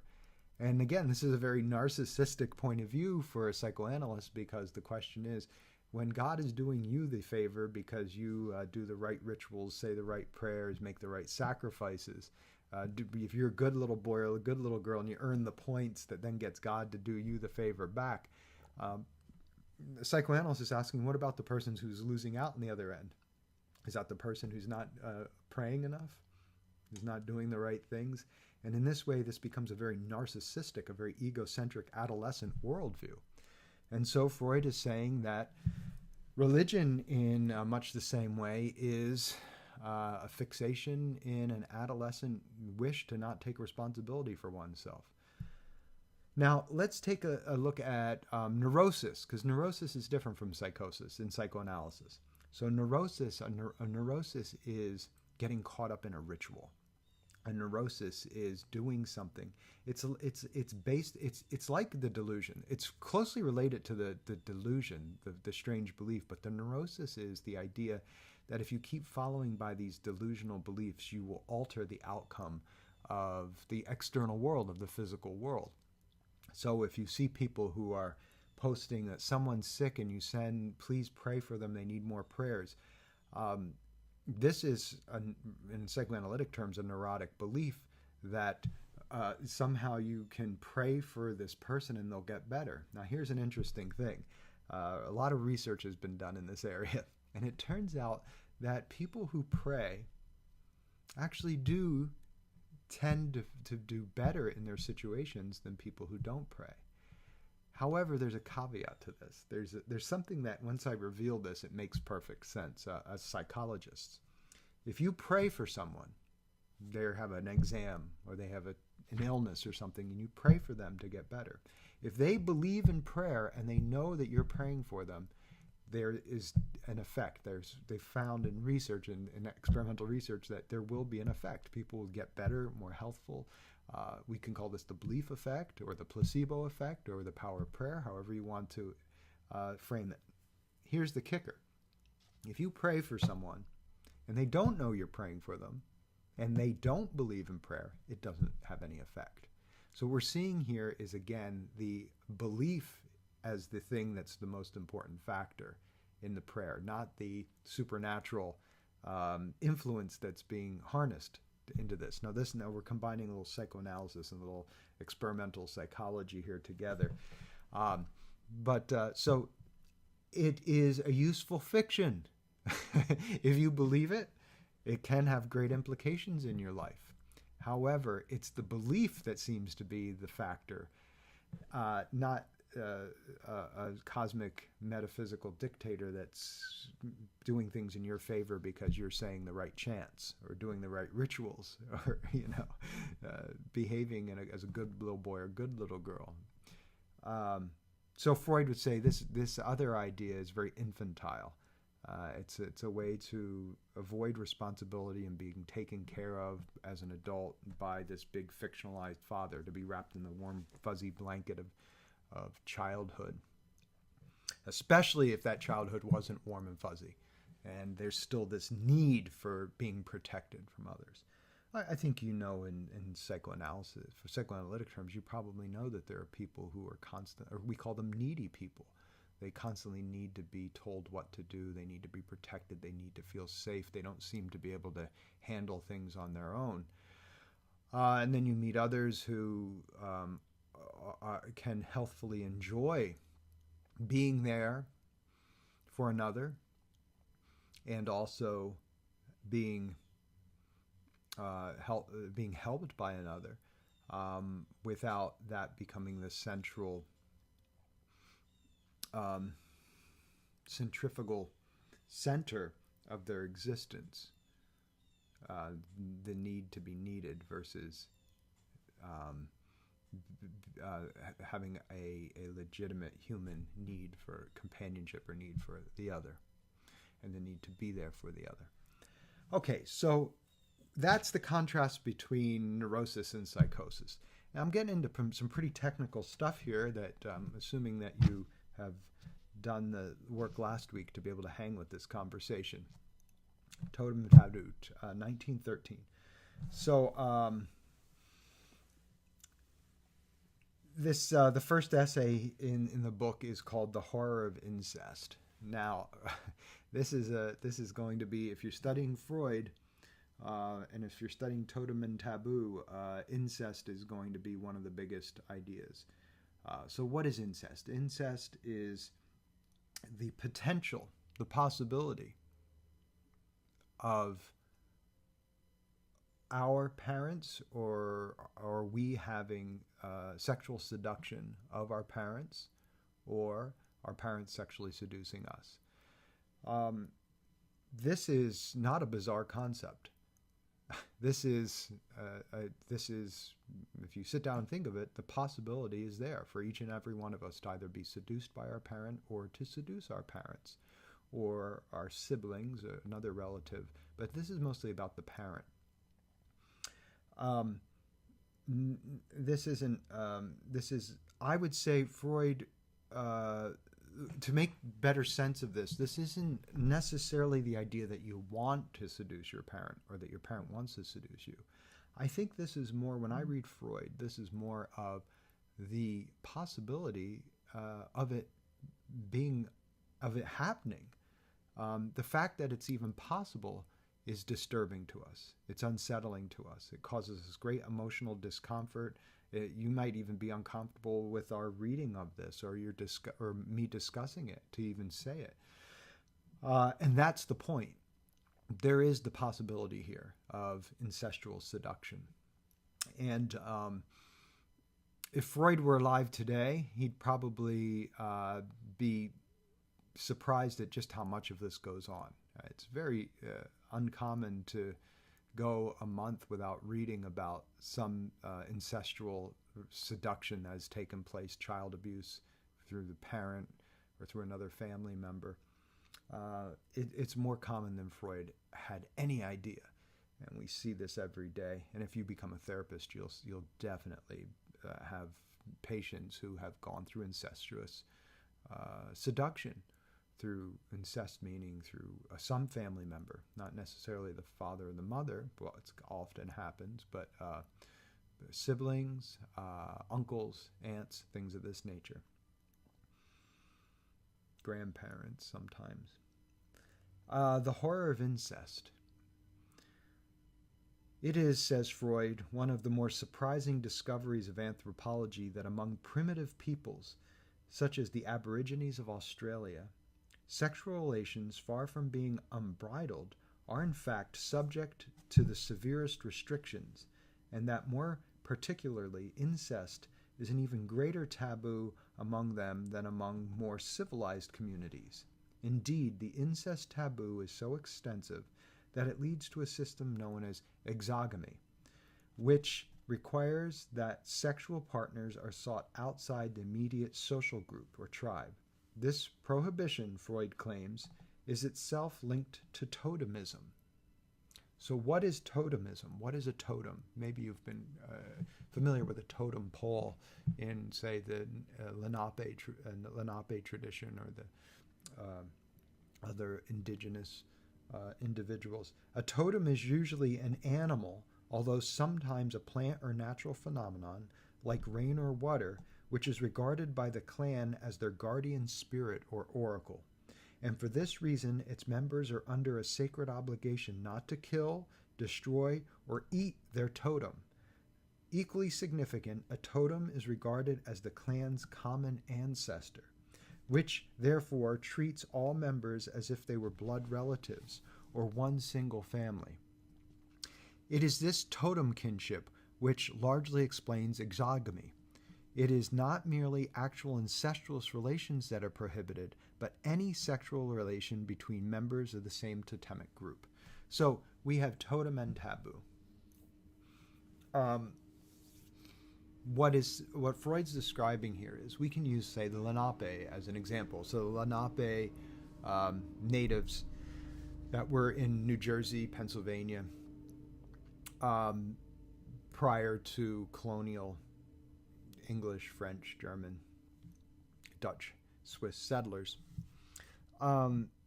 we had 4 clans, and those clans were exogamous clans. So you had turtle, turkey, eagle, and wolf clans, and those were 4 clans. And individuals from one clan didn't marry with one another. It's almost like a family name, like a turkey family or the wolf family. It would be like your family, not if you wouldn't marry someone else from within your family. Now, today we justify this with science and genetics. Well, that's, if you think about it, we justify it with science and genetics.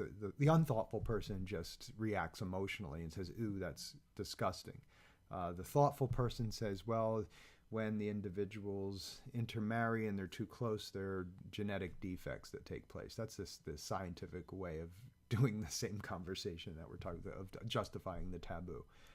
In fact, the thing that, in evolutionary psychology, the thing that makes the interbreeding of when your genetics are too close is simply that they're not varied enough to protect from external pathogens that cause infections, etc., which lead to birth defects. This is much different than a religious view that somehow you're being punished for having sex with your sibling, for reproducing with your sibling or something like this.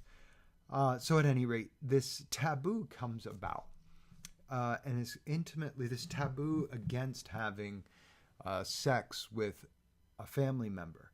And the family member, in addition to being father and siblings, is anyone that's part of your immediate tribe, your clan. Your immediate clan would be taboo, would be forbidden from the sex. Now, that the totem, they come to identify, just like we come to identify our family name, the totem would be identifying with some natural spiritual being. You may have heard of a totem animal. Maybe you have a totem animal. An animal that you have a relation to in some way. My totem animal has always been a puma. And a puma I related to throughout my entire life. I love to sleep. I love to lay around in the sun. I love to just relax, and I ignore a lot. I let the world pass by. But if something comes up and provokes me, I attack very viciously, just like a wildcat, just like a jaguar or a puma or a panther. These are all different names for the same sort of animal. So I've always related to that because I feel very much in kin with these animals, these pumas. This idea of being content, being fairly solitary, and letting the world be as it is, unless I'm provoked. Then I become very vicious when I'm provoked. So my totem animal has always been the panther, the puma. Some folks have totem animals, such as I had a friend who their totem animal was a grizzly bear. big and kind of slothy and slow but powerful, etc. So you may have a totem animal. You may have taken one of these tests online and found out what your totem animal is. I wouldn't put much into that. You have to actually think about it and look at and see what is your totem animal.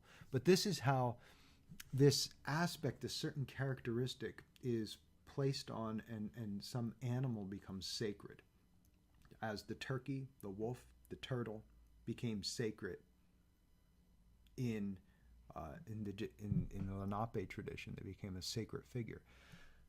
So how does this connect to taboo? Well, Freud theorizes anthropologically, and this is really speculative thinking at its best. Freud felt that at some point the brothers became very irritated with the father because he dominated everyone, including sex from the sisters, his female siblings. This is not uncommon in all the mythologies of the world, to have gods, fathers, using the daughters as wives for sexual favors. So the brothers, not in an honorable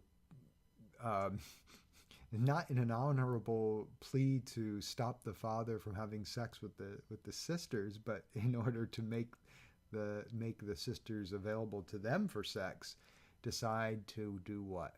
To kill the father. And they killed the father. Freud said that they kill the father, and the father is no longer a threat to them, so now they can partake in all the females they want. Out of this, a guilt came about. And Freud said all religion is based on this guilt.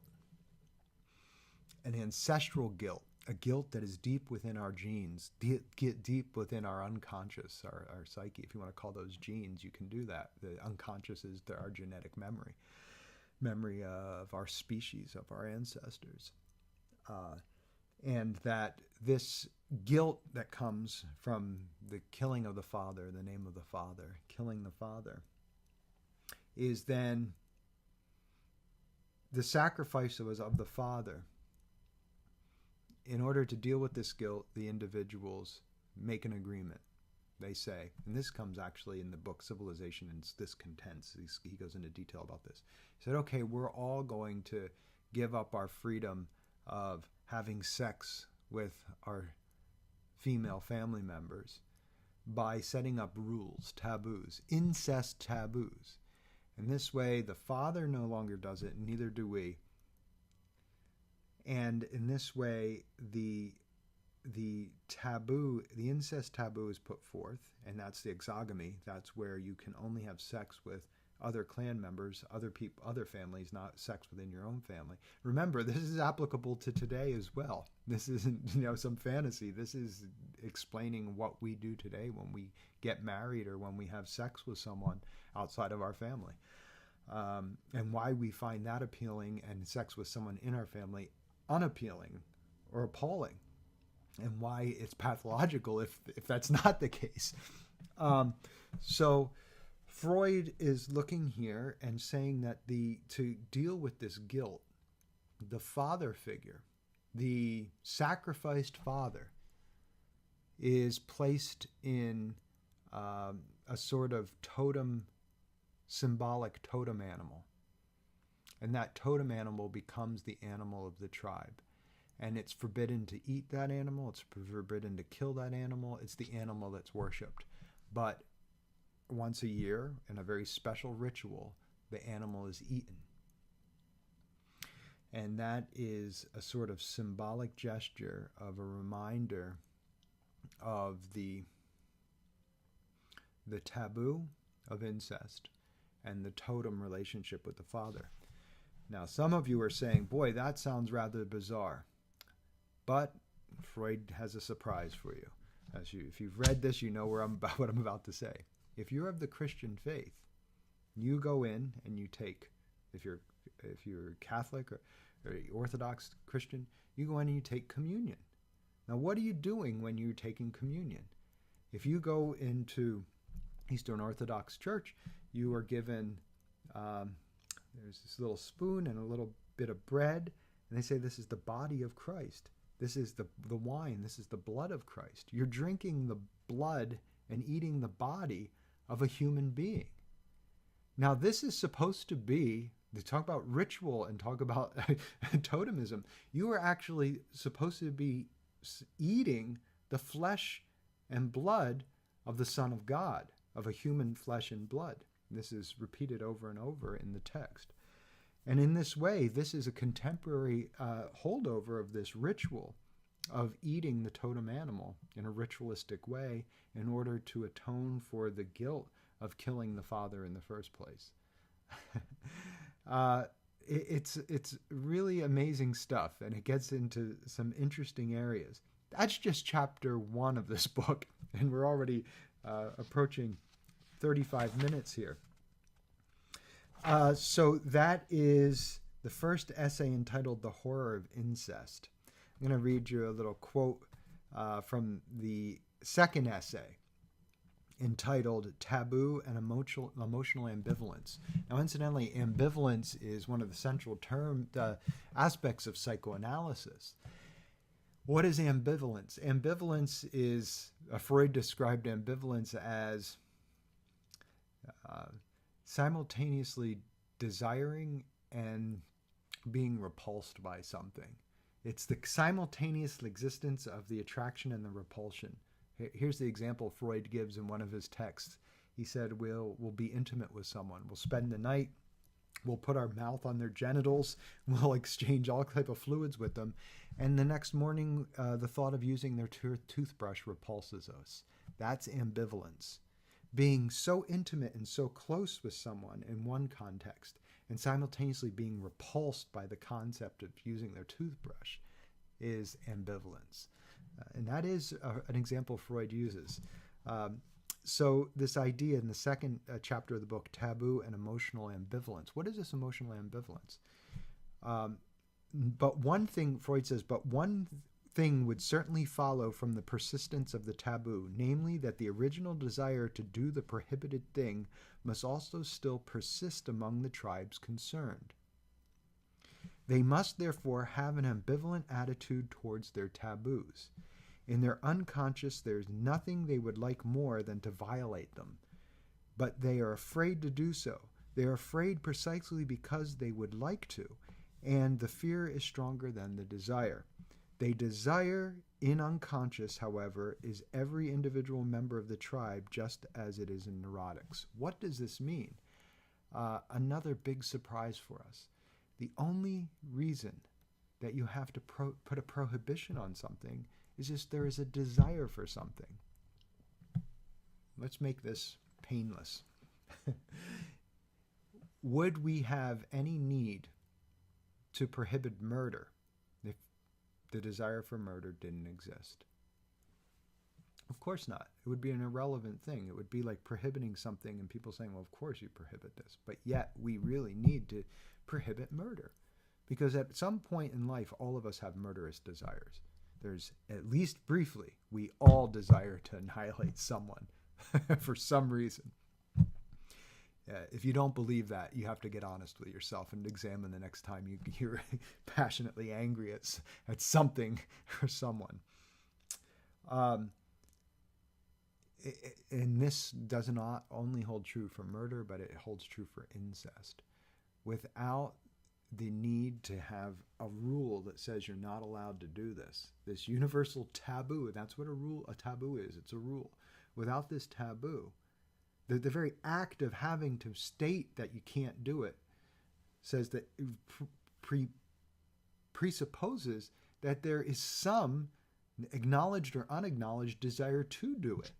Otherwise, it would be irrelevant to the human condition. No one would have to set a rule that incest is not allowed. It's punishable. Because it would be irrelevant to even have a rule. You don't set a rule for doing something repulsive. There are things you wouldn't never even. Why would there be a rule for that? No one would ever even do it. You see, the very fact that there has to be a rule for such things shows that there is some sort of desire in the human condition to do such a thing. And that's the ambivalence. We're repulsed by it, but at some level, we have a desire for it. The idea of incest, the idea of seducing our parents or being seduced by our parents is absolutely repulsive to us. And embedded in that repulsiveness, embedded in that disgust, is some sort of ancestral desire for that to take place, according to Freud. Let me put this in a little more palatable way for you. Instead of thinking sexually, think emotionally. Little girls want to marry someone just like daddy. They have crushes on daddy, the little girls who marry. They want to marry daddy when they grow up. And then slowly, this isn't necessarily a sexual desire. This is something, the child isn't thinking in this adult concept of sexuality, but they are having a very emotional, a very primal drive towards wanting to be the apple of daddy's eye. The mommy, the little boy wanting to be the apple of mommy's eye. And if daddy or mommy betrays that, if daddy or mommy look at someone else with desire, look at someone else with admiration, maybe more admiration or more desire than at the child is severely injured from this. The child remembers this, and it strikes and destroys the child. And this is what Freud referred to as this Oedipal situation. You can understand Freud, you can read Freud in many different ways, and you can take him literally and say that the Oedipal situation is the desire for the to seduce the mother and kill off the father. For the little boy, the father's the main competitor of the mother's admiration, affection. You can also think of this in a symbolic way, and this is how I understand Freud. At this age, the little child greatly wants to be the apple of daddy's eye or the apple of mommy's eye. The little girl wants to be the apple of their daddy's eye. The little boy wants to be the apple of their mommy's eye. And there's one person standing in the way. There's a competitor for mommy's affections. There's a competitor for daddy's affections. There's a competitor. Yeah, there's a competitor for mommy's affections. There's a competitor for daddy's affections. And that is the opposite sex parent. So the person who the little boy competes with for the mother's affections is the father. And what's the desire? To get the father out of the picture, push him out of the bed. Symbolically, know that you are mommy's be-all and end-all in life, and that daddy is an ornament. And for the little girl, a little resentment towards mommy at some point. This is called the complex, the Oedipal situation. And Freud said that this eventually is resolved in most individuals by them identifying with their aggressor, becoming the thing which they fear the most. So in other words, the little boy fears the father for his ability to steal the mother's affections, his ability to castrate the young boy, to physically harm him, to kill him. And so what do? The little boy becomes just like daddy in order to win over mommy's affection. It's like competing with your competitor. The way to beat your competitor is to become as much like them as you can. And this is called identification with aggressor. We see this in adulthood over and over again. We see this in adulthood, the individual who becomes what they fear. And talk about ambivalence. There's a lot of police officers who are in this position of power and simultaneously could very easily be criminals.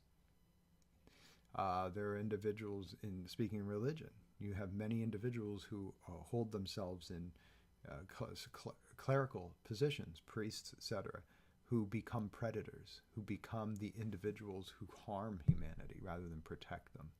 You see that we see this over and over again, this ambivalence. So that is to give you a little bit of a feel. This stuff is not easy.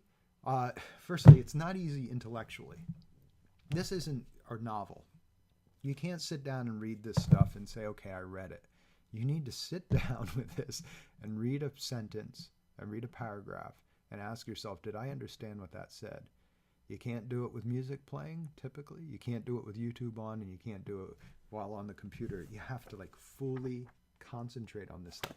This is your training material for graduate school if you want to become a professional psychologist. You have to be able to absorb and think and masticate, in other words, eat and chew on this material and process it. And that's what I'm going to ask you to be doing now in this assignment essay. This is beyond just, you're going to really have to think about this and compare it to what we just studied in our previous section. The movie I'd like you to watch is based on a book by Irvin Yalom, an existential psychologist with a psychoanalytic background. He's one of my favorite therapists. His books are incredible. The movie is, it's okay.